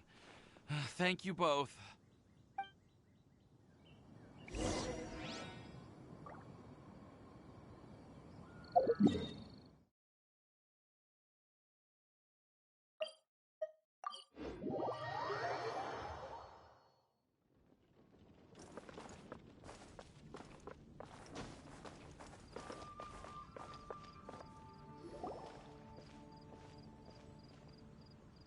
We're back! Oh, but it looks like you two beat us. Welcome back. Did everything go well? Yep, we managed to find and talk to everybody. We got back a little early, so we took some time just now to put the mailbox together. We got really lucky today. The vendors were feeling super generous, so we didn't even need to pay for the materials. It's just a shame that Kale got a splinter. Don't worry about me. I'm used to working in the rainforest. I get splinters all the time. I've already taken care of it. We've already wrapped up everything on our to-do list for today. So, all we need to do now is wait for everyone's letters to arrive. Traveler, Paimon, why don't you get some rest while I keep an eye on the mailbox? You're definitely your master's student, Sucrose. As long as you or Albedo are around, Paimon can relax and know that everything's taken care of. Stop. You're embarrassing me. Wait. Actually, there's one thing that still needs taking care of. Paimon's starving. Hey, Traveler, you want to get dinner? Your treat. I'll go with Sucrose to return the leftover materials to the vendors. You two, go get a proper meal. We can't have anyone going hungry. Yeah, now would be a good time for a break. Once everything is ready, let's meet up here again and collate all the information we've gathered. Sounds like a plan.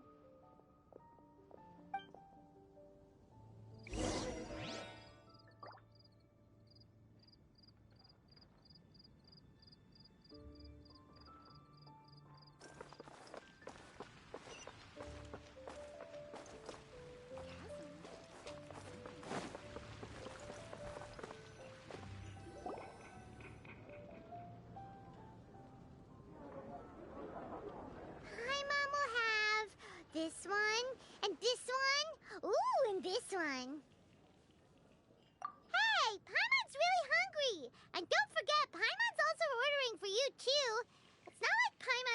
everything by herself.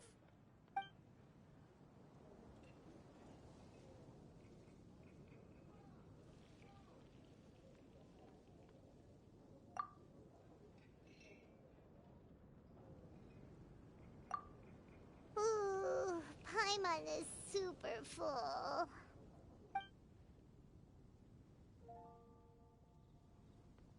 Is everything packed up and ready? What do you think about meeting up at 5 to go to my house? Yes, everything's ready. I've packed some great wine and smoked ham. Oh, your parents will love it. Ham? Look, we've known each other for quite some time now. Don't you think it's been long enough for you to remember that we only eat bacon in my house?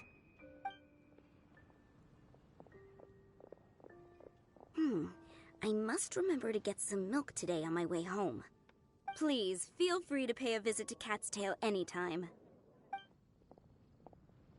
Enjoying the scenery? Oh, Tone Deaf Bard! Are you here for some food as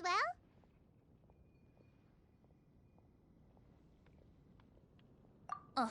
Oh, I can put something on your tab? Well, that's a pity. I already had a few drinks before coming here. I shall take you up on your kind offer another day. There should be no shortage of opportunities in the future. Anywho, you should be getting ready to thank me. I come bearing good news. What kind of good news? Behold!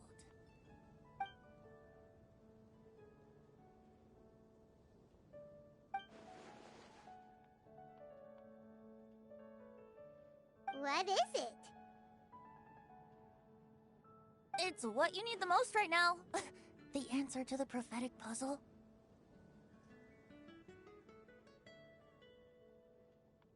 Simply head to the location marked on the map and you'll find the lantern you've been looking for. However, if I were you, I wouldn't just go and reveal the secret right away. As you've seen, a lot of people have been laboring hard to uncover the answer. A secret is like a well-aged brew. The aroma from the bottle is sweetest when revealed in the company of friends. Then it's settled. I'll leave you to your business for now. Feel free to find me for a chat again once you're done working through the prophecy. Also, if you have some time, we could organize another fast-track love poem class. Oh, you're starting that up again? I sure am. Nobody else has signed up this year, though, so the duty to learn falls on you. Anyway, see you later. Venti always looks so relaxed whenever we run into him. Paimon can't help but be jealous. Excuse me, if you don't mind, could I chat with you for a moment? Oh? Who are you? You may call me Scarlet. Just like you, I'm a traveler visiting Mondstadt from another land. Mind if I buy you a drink? Leaving the door open for another time, I see. I can tell that you've dealt with a lot of people during your travels. You can tell? Well, we are very experienced adventurers after all. I can. That's why I tried to strike up a conversation with you in the first place. I was on my way to go shopping earlier when I overheard your conversation next to the crafting bench. From what I could gather, you are trying to investigate a bizarre prophecy? Yep, bizarre is definitely the word. Don't you think it sounds just like the kind of story that would happen in Mondstadt? Anyway, that's why I wanted to ask you a favor. If and when you manage to unravel the answer to the prophecy, could you let me know what it is? Not so much the prophecy itself, but Mondstadt as a nation. That's what I'm interested in. I was born in a distant land, but I have family and friends who once lived in Mondstadt for a long time. They said that it's a great place full of fairy tales and romance and recommended that I come for a visit. As it happens, someone I know has an anniversary coming up soon. So I figured this would be a good time to come here and see all the sights that she once saw. What do you think about Mondstadt so far? It certainly lives up to its name as the city of romance and freedom. We think so too. So, about the prophecy. Thank you. You're very friendly. It's been a real pleasure to meet you. I'll leave it to you then. I hope you continue to enjoy the city and have a wonderful day.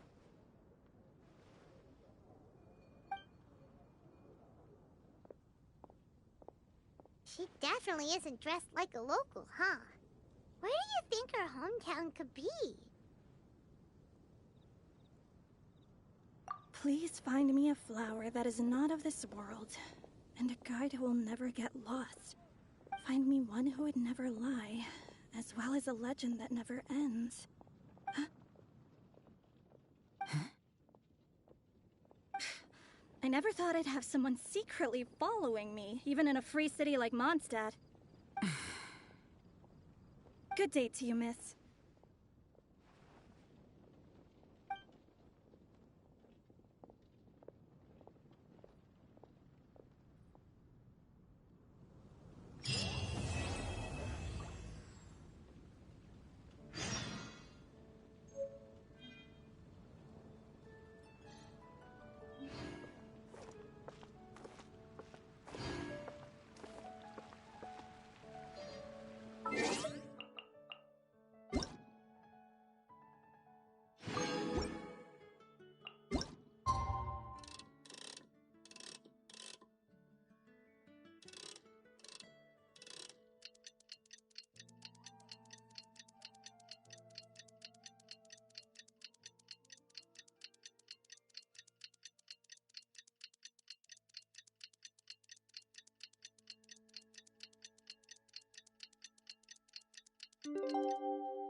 It's time! It's time! Let's go meet Sucrose and Kale at the crafting bench!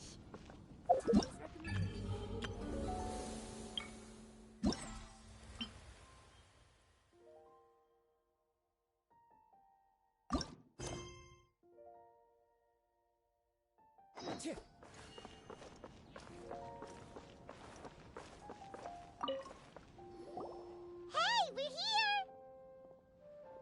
Traveler, Paimon, great timing. We got a lot of letters in the mailbox, and I just finished sorting them into 4 groups. Nice work! Well, the real work hasn't even started yet. Which batch of letters should we read through first?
Let me quickly summarize what we found out about a flower that is not of this world. Tighnari believes that on closer examination it might be logically paradoxal, while Albedo says that his answer would be better discussed at length in person.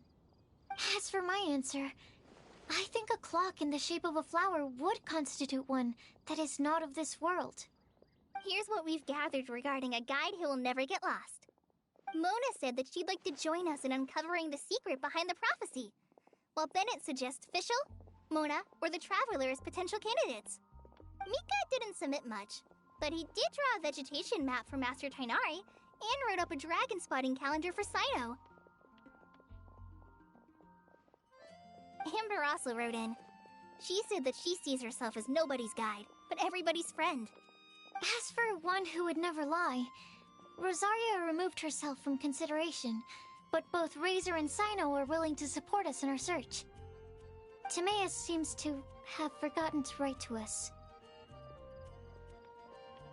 And finally, this is what we've gathered on a legend that never ends. Klee said that her mom has a number of friends who like to write storybooks. Lisa believes that legends live forever in people's hearts. I think that for a legend to be never-ending, it has to be filled with hopes and dreams, and actively pass from one person to the next. So, what are the answers to the 4 riddles then? You're really smart, Paimon. I bet you can figure it all out in no time. Or, let's all share our thoughts on what we think the answers might be.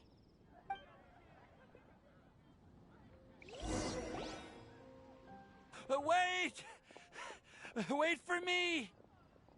Oh, Timaeus! What brings you here? I'm sorry, I really am. The time just got away from me and I didn't get around to writing that letter. However, I'm happy to announce that I think I can be the one who would never lie. Huh? This is kinda sudden. Not that we don't trust you, Timaeus, but, could you elaborate a little after you catch your breath? Of course, of course.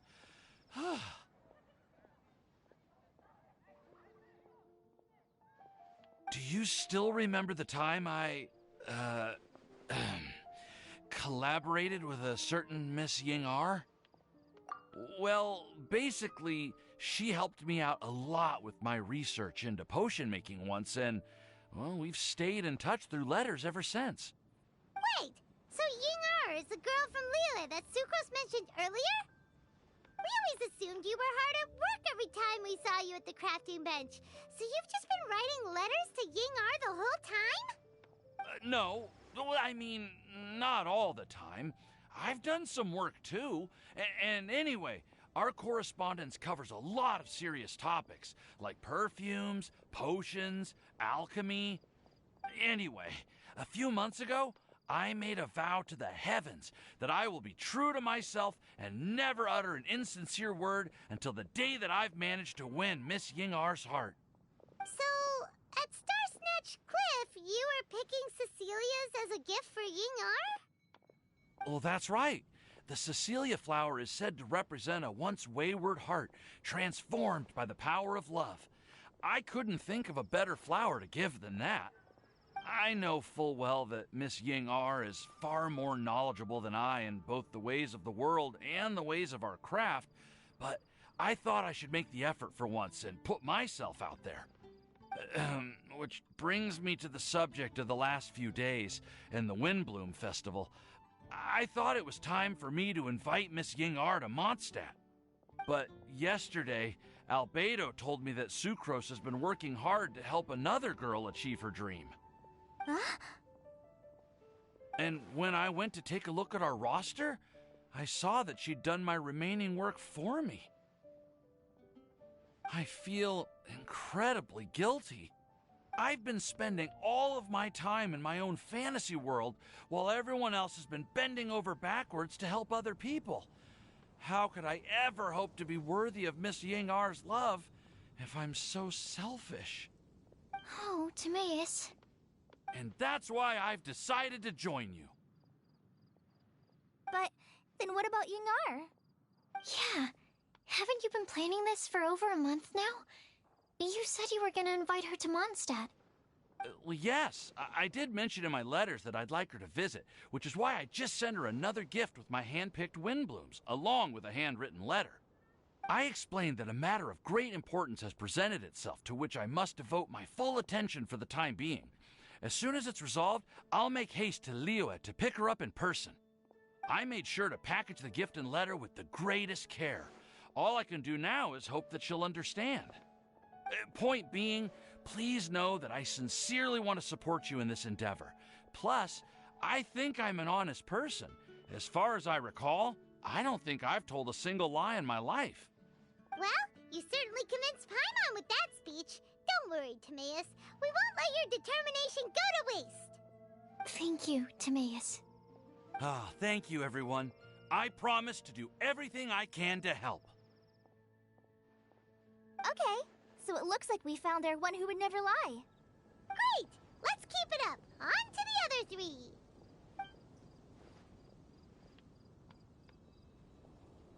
Okay, Paimon will do the honors. Ahem. We have with us here the flower, the guide, the legend, and Timaeus. Huh? Why did you only say Timaeus' name? You should say my name, too.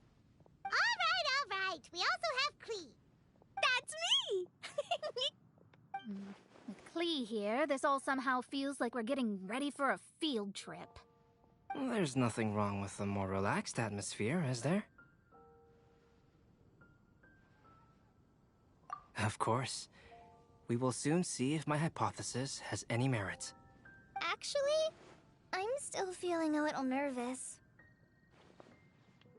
Me too. But weren't you all fired up just a moment ago? Yeah, you're right. Okay, let's do this. Actually, I'm a little worried too. Deep breaths. Deep breaths. I know what you're feeling. Saying anything becomes so much harder when there are so many people watching. Well, does anyone know the exact location of where we're headed, or should I do a reading on my scry glass? According to the prophecy, once we figured out the answer, we should test it at the Lantern of Utmost Joy. Wait, but where is this lantern? Oh, we know something about that. What?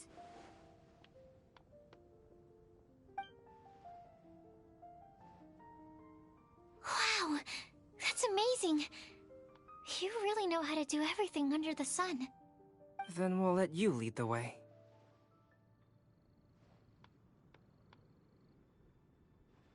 This is it! We're off to find the sacred location of the Lantern of Utmost Joy!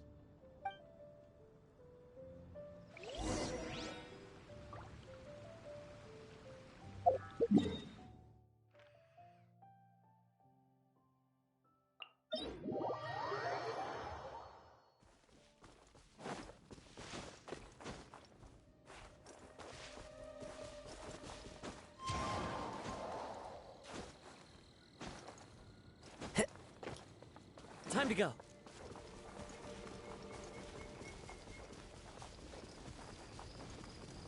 According to the map, it should be somewhere around here. Let me take a look. Oh, it should be right up ahead.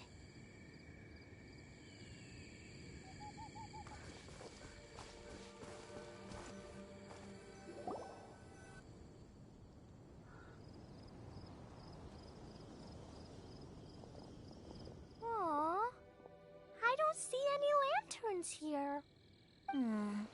Now that I think about it, the prophecy didn't say anything about what the Lantern of Utmost Joy actually looks like, right? Maybe we've overlooked something? Traveler, are you trying to figure out something else from the paper?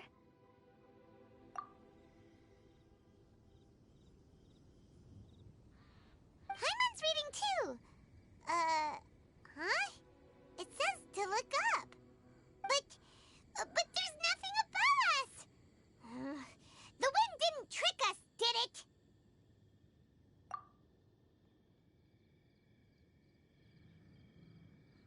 Place the squirrel on the back of the pointy pointy-eared cat, and a pious puppy will open the doors to show you the way. Huh.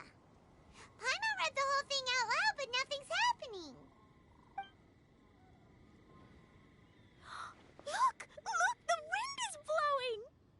What a strong wind current. Let's write it up and see where it leads us. Huh? We'll have to fly up there? Can someone carry me with them? Here.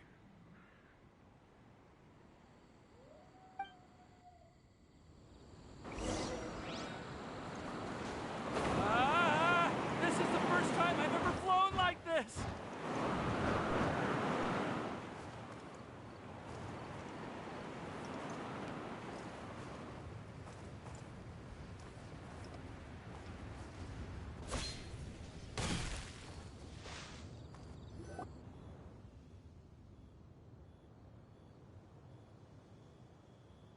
How did this little island get up here in the sky? Did somebody make it? Just to be safe, I've been jotting down our entire route here. This way, no one will get lost. Oh, good thinking, Kale. Huh. Who would have thought we'd find this kind of table here? Weird. It's almost as if someone was holding a tea party. I never would have guessed that such a place could exist. Right above Mondstadt, too. Wow, look at that pretty lantern on the table.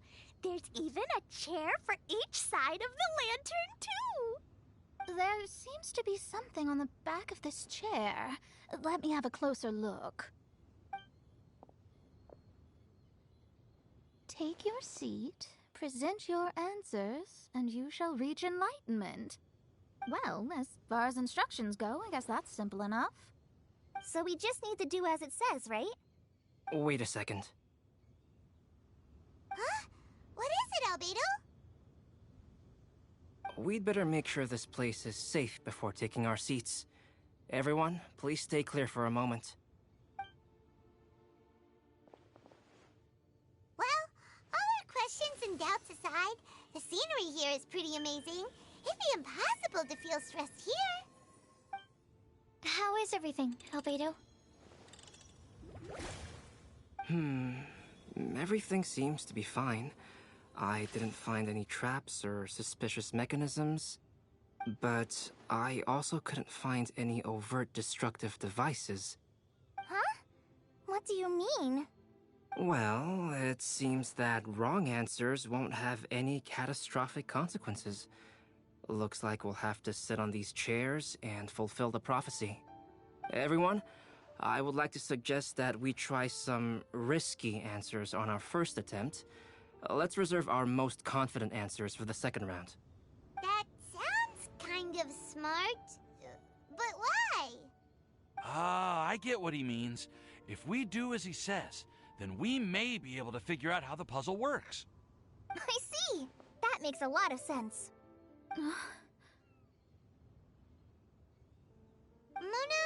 is there something wrong? You're not looking too good. Oh, are you hungry? I brought some snacks. Thank you for offering, Klee, but that's not quite it. While Albedo was checking just now, I gave my scryglass a spin hoping to find some information. But there's a strange aura to this place. It's almost as if someone has been staring at me as soon as we stepped foot in here.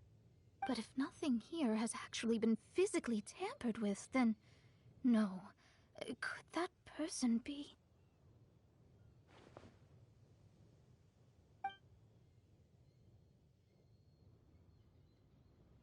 What do you mean, Mona? Who could it be? Never mind. It's not like I've got any proof. Don't leave us on the edge like this, Mona. I'll just do what Albedo said. Yes. Let's test the hypothesis together, Klee. Come on, join us, Mona. Oh, all right. Okay, then I'll answer the first question. If someone were to ask me to find a flower that is not of this world... You can do it, Sucrose!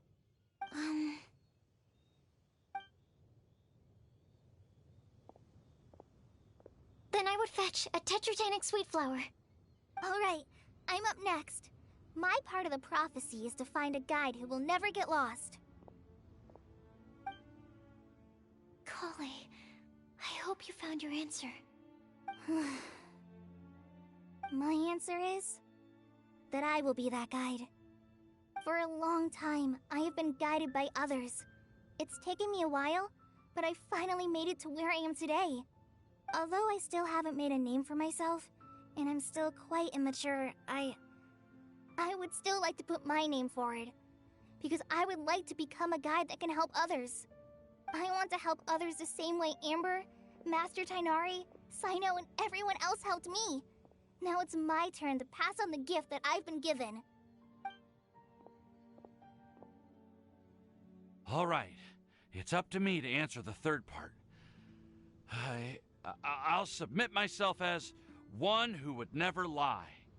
Although I've never really had any other virtues or talents, I'm confident that I've always been an honest person. I'd like to thank everyone, too, for giving me this opportunity to validate myself. And last but not least, I will answer the final part of the prophecy. There's no tale more befitting the title of a legend that never ends than our fates as human beings. Wait! The lantern just lit up! Whoa! All four sides of the lantern are glowing! Huh? But... Kale, could I ask you to stand up for a second? Oh, alright.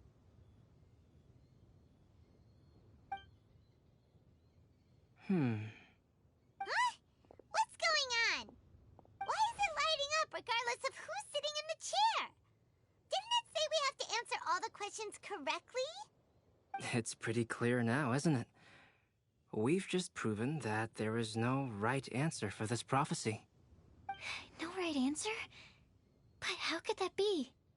Although the instructions had come from an old and enigmatic prophecy, it is in fact nothing like the ancient mechanism that we had all imagined it to be.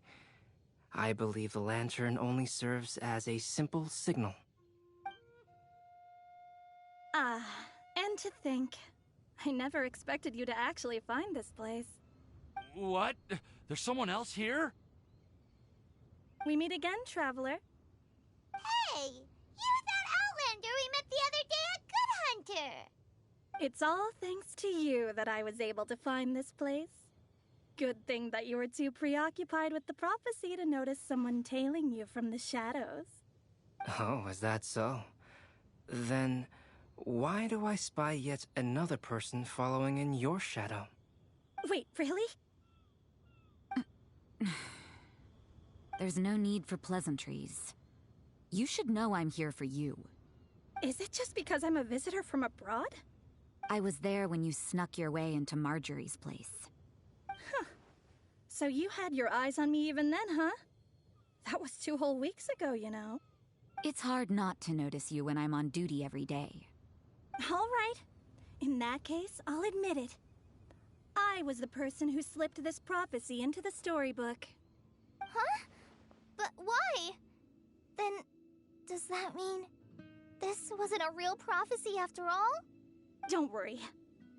Even though you probably have plenty of reservations about me, you can be sure that the prophecy is genuine. In fact, many of you here today may have heard the code name of the one who left the prophecy to me.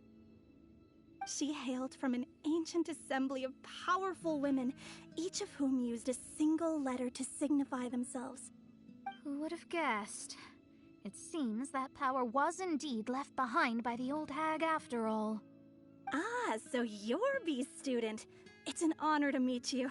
I am Scarlet, the successor of Jay. Well, what are you talking about? It's a long story, but I'm not quite sure that I'm the best person to tell it. Since you've all spent so much time and energy trying to decipher this prophecy, you must also be very interested in the secret behind this lantern, no? The lantern has already been lit. Now then, please allow me to disturb your happy peace. Huh. Why did this little thing just light up? How strange. Hello? On the other side of the lantern. Can you hear me over there? Mom? Oh, I hear many youthful voices. Madam, I am Scarlet, the successor of Jay. Oh, since we've last gathered, Jay's successor has already become so reckless and bold. Unbelievable. Wait. Why are you talking just like the old hag? Old hag? Who would dare say that? Is that Mona? Who are you? Who dares imitate my master? And what of imitation and mimicry? It has always been a fool's errand to mimic and learn from humanity. Oh, it's Alice. I'm here too. Mom, why are you trying to talk like other people? So I see everyone's here. Well then, my warmest greetings, everyone. Miss Alice, why would you... Well, it's been many years since this lantern last lit up.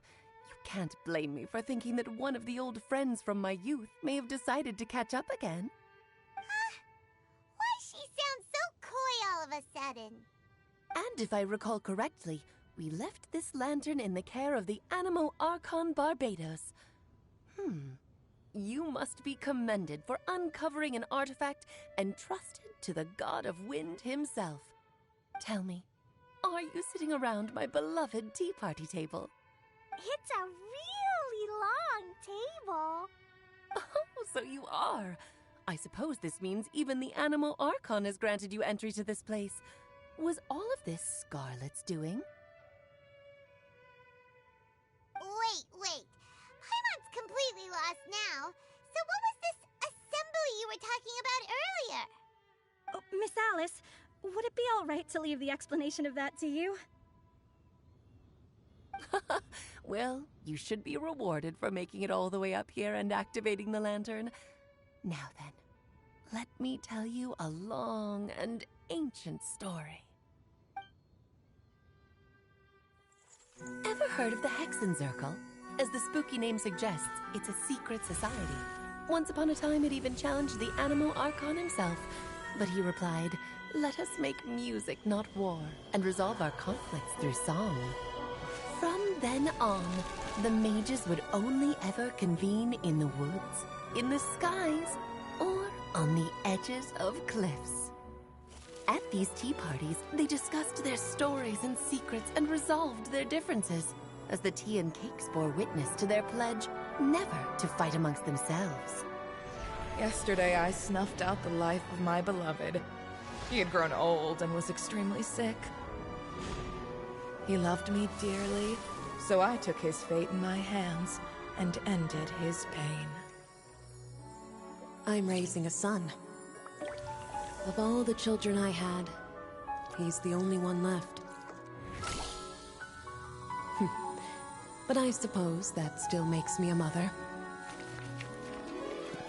My lifespan is nothing compared to yours, so I wish to leave you with my storybook. Actually, maybe you can pass it on to your children one day. Oh, this looks interesting. Let me scry. My dear sisters, we mustn't let prophecies threaten our bonds of friendship. Even the most frightening witch was once a little girl, and growing up can be so tough. Sometimes we all need to vent our troubles to the wind. Even if the nations go to war, or the sky falls down, the mages' tea parties shall forever be held around this table.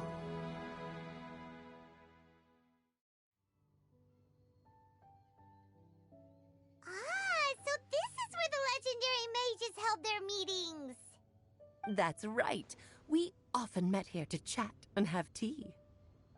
Then, what about the part saying that if we light the lantern of utmost joy, we'd receive a supreme blessing? About that. I never expected anyone other than Jay to actually read the full contents of that prophecy. It's a little embarrassing. The truth is, that prophecy was actually just a letter that we sent to Jay as a group the day before her wedding. So it was indeed written by all of you. I must thank you for resisting the urge to immediately reveal the truth to everybody, Albedo. Knowing you, you probably figured out everything the moment you laid eyes on the message. No, it took me a little longer than that. A flower that is not of this world, a guide who will never get lost, one who would never lie, and a legend that never ends. These 4 descriptions signify 4 individual mages.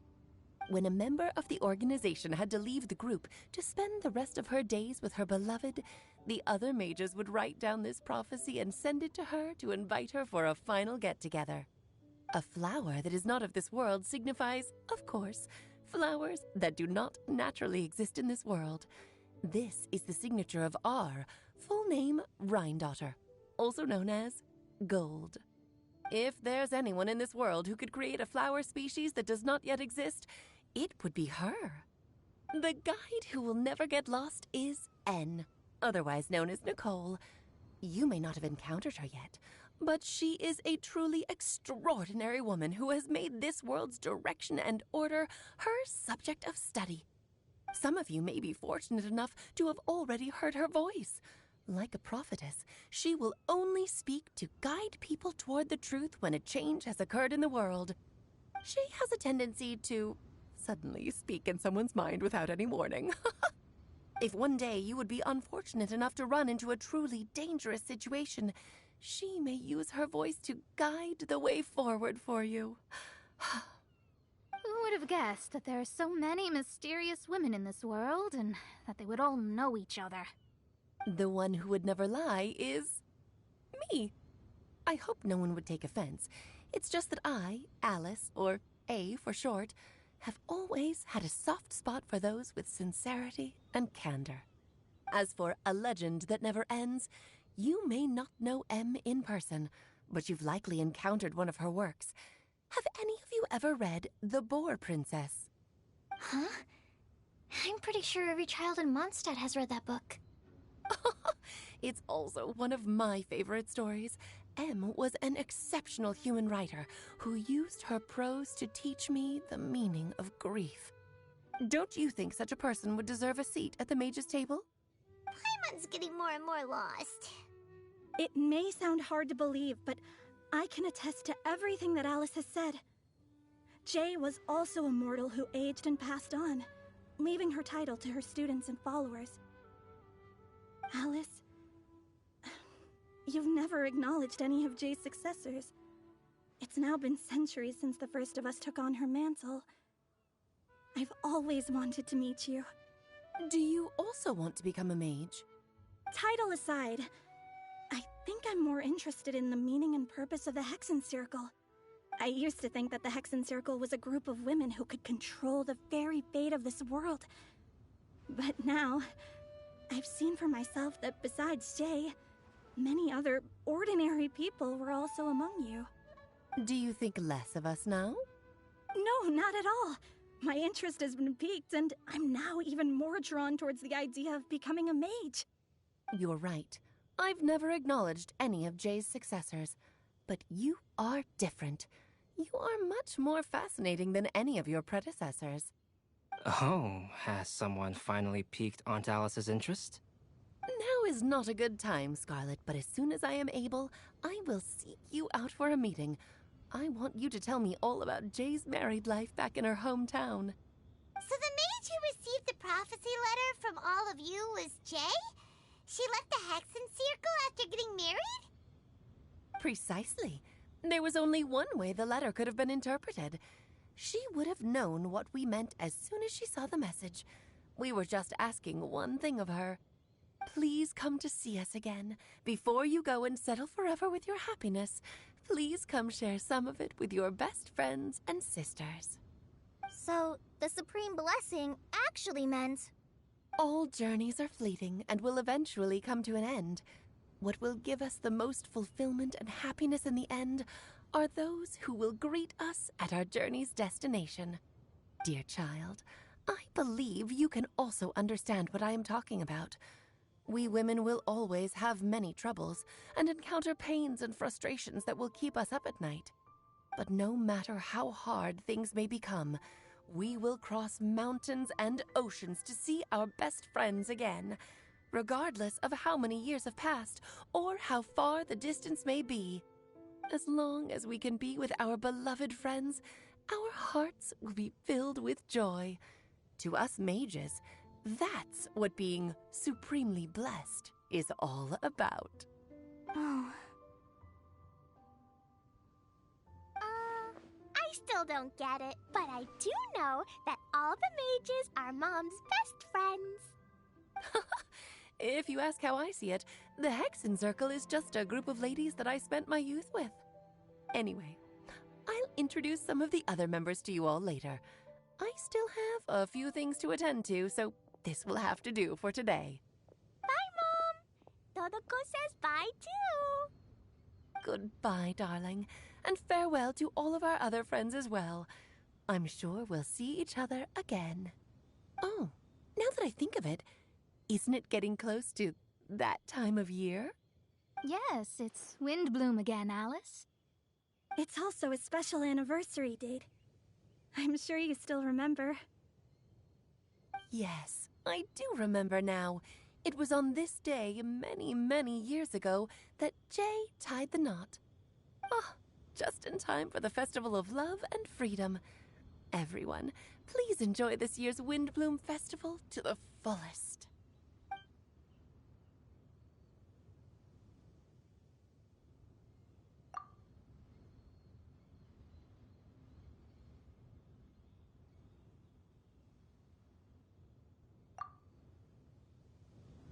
Whoa! Ah! Albedo! Why didn't you tell me we'd have to glide all the way back down?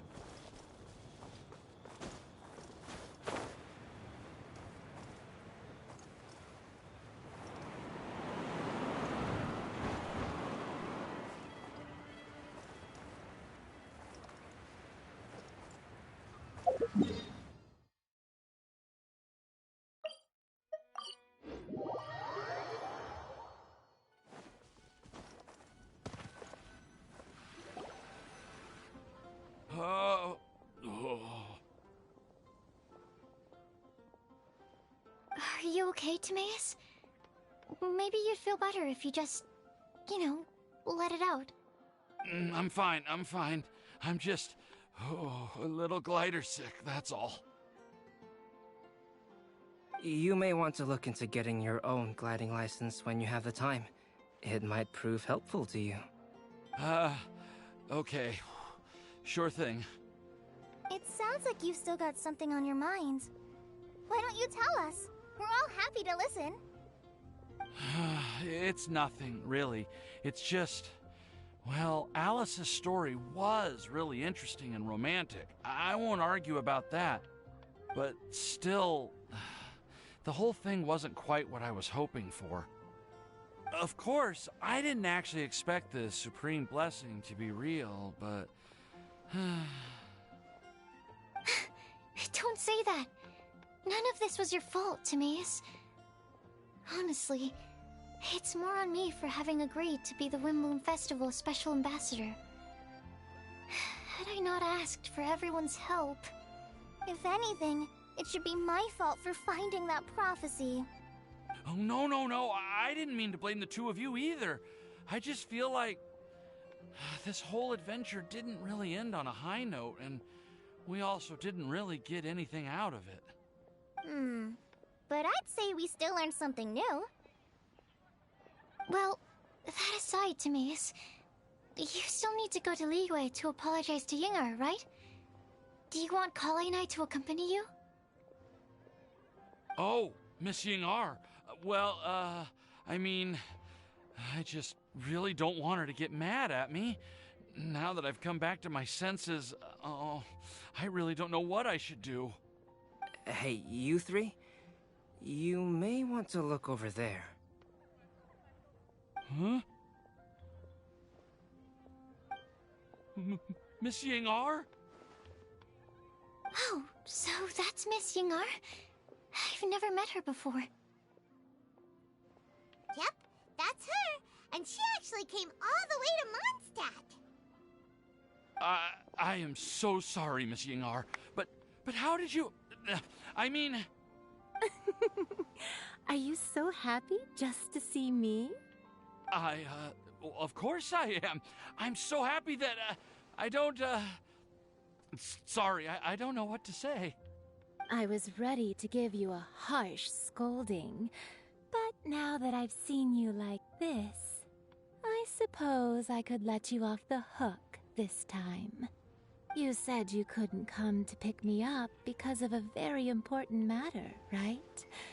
Well then, of course I had to come and find you instead. Should we go see how they're doing? Oh, I wouldn't. You'll get hit by a forest boar if you interrupt a couple's romantic conversation. Oh, really? We'll just leave them alone then.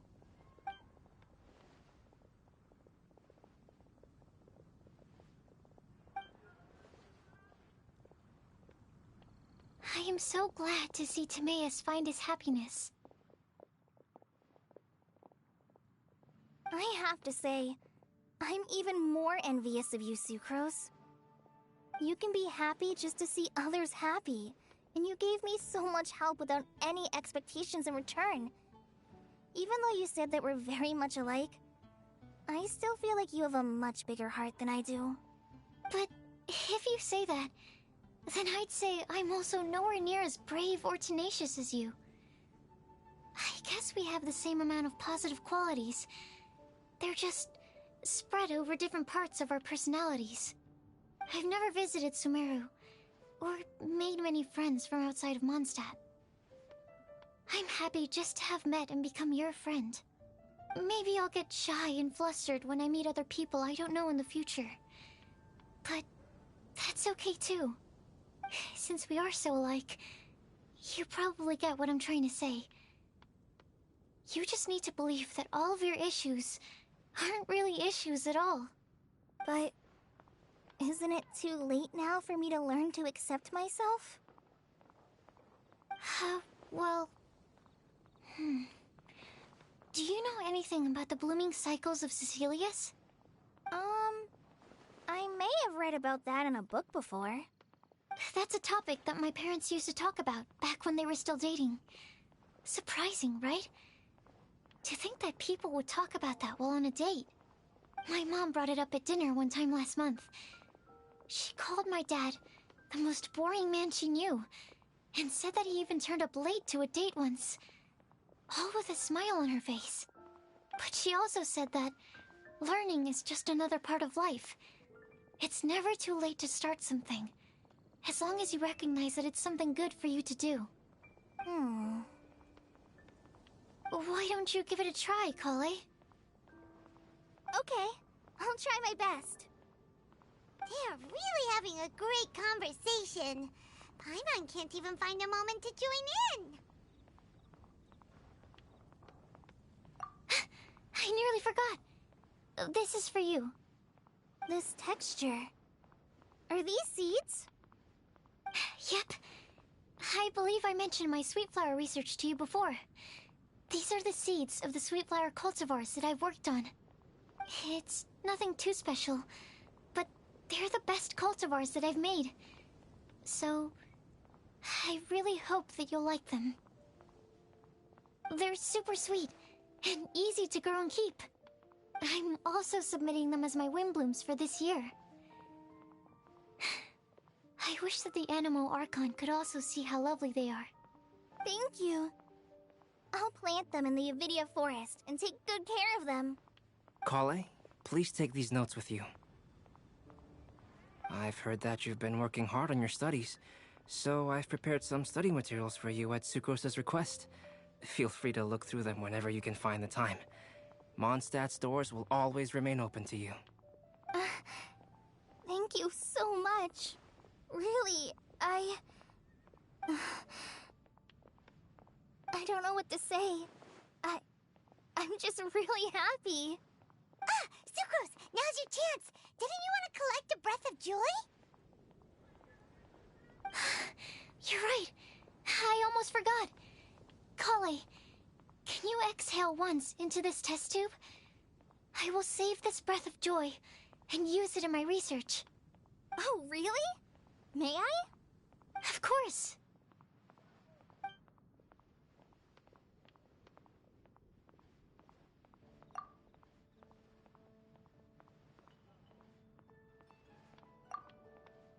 Huh? What was that? It was like a little cloud of happiness, and now it flew away. Well, luckily, there's still some breath left in the test tube. I'll seal it up for now. I'll keep working on it, and let you know as soon as I have any breakthroughs in my research. Yeah, you can write to me. I'll be sure to respond as soon as I receive your letter. Oh, it looks like you found a new pen pal. Master Tighnari! Cyno! If your friendship was forged in a test tube, does that make you test friends forever? That's it. I think you've ruined Sumeru's reputation in Mondstadt beyond all hope of repair. All that matters is that I've enjoyed Mondstadt immensely. The dragon here possesses a majestic form. Oh, that reminds me. Traveler, this card back is for you. Cyno wanted you to have one for yourself. If I had to guess, I'd say he probably wants you to use it if you challenge him to a duel. I'm a master of the game. Do you dare challenge me? Can you believe this guy? Huh. Let's knock him off his high horse. Wait! I've got something to give you, too. Huh? Kali has a gift for us? Yeah! I figured I should follow local Mondstadt customs and prepared a few small things themed after the Windbloom Festival.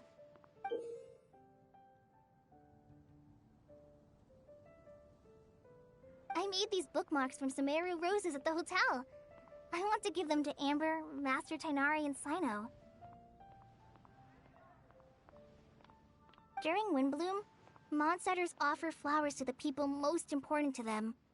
You three are family to me. But Tighnari said that we're not anything like an academic family. He wouldn't write joint papers with us. Well, in this case, we can consider ourselves as regular siblings. And that should be just fine. I agree. Oh, and here are some Padisara seeds as well. These are for the Traveler, Paimon, and everyone else from Mondstadt. Whoa, are these really for us? So, are these your chosen Windblooms? Mm-hmm, one of them. Both Padisaras and Sumeru roses are my Windblooms. Although they're not native to Mondstadt, they are the flowers that can best express my feelings. I want to give them to the people I feel thankful for. To those who I wish to accompany as we greet more seasons and future Windblooms together. The real blessing in life is when you are surrounded by people who you'd miss day and night, and who you'd want to see even if that meant crossing mountains and oceans to do so. I'm so happy to hear you say that. Sucrose, do you see that cloud over there? Huh? Doesn't it look just like your test tube?